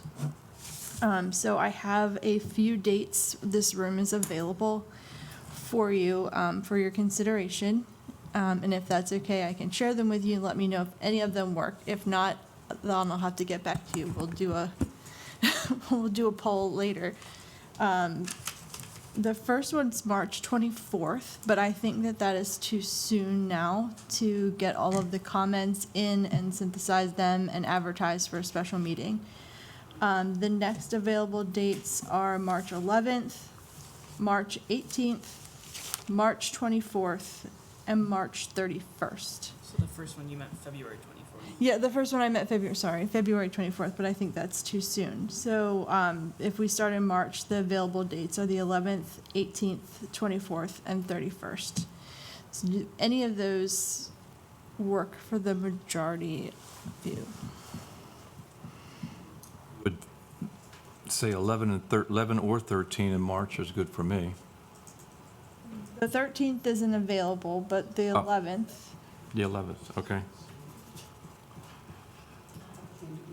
I'm going to do nay on the 11th. That's my birthday. I like the 31st. I understand. Yeah. I like the 31st. Okay, so what about the 31st? Is that available for anybody else? I'm good there. But you can't. I think we're doing McTeacher night that night. Yeah. But it was the 24th? The 24th is available. How about, we're missing 2 members as well. Maybe this will be easier if I just send out a poll Yeah, and I we'll think so. figure it out that way. Yeah, I'm out of state the 24th. Yeah, because I can't be here. And we'll just set it for whoever we can get the most here. Just a quick update for first, we have our new associate planner, Scarlett. She's fantastic. It's her first week, but so far we love her, and she's coming to us from West Virginia, and we're looking forward to having her in front of you. and looking forward to getting back to full staff soon. Also, the next agenda in March will have 2 zoning recommendations for you to do for annexations. 1 public hearing for political signs, which we made you aware of at the last meeting. We have 1 preliminary comprehensive development plan, possibly 2. Just not sure if that one will be ready yet. And then work sessions for more text amendments, but we don't know exactly which ones yet. Trying to remain flexible so that we can catch up. But I think after this next meeting, we'll be pretty much caught up with all of the projects that were delayed from not having a planning commission. So that's exciting. Very, very much. But that's it. That's what I've got. Okay, fantastic. So may I have a motion and a second to adjourn? So move. Second. All in favor? All in favor, just get up.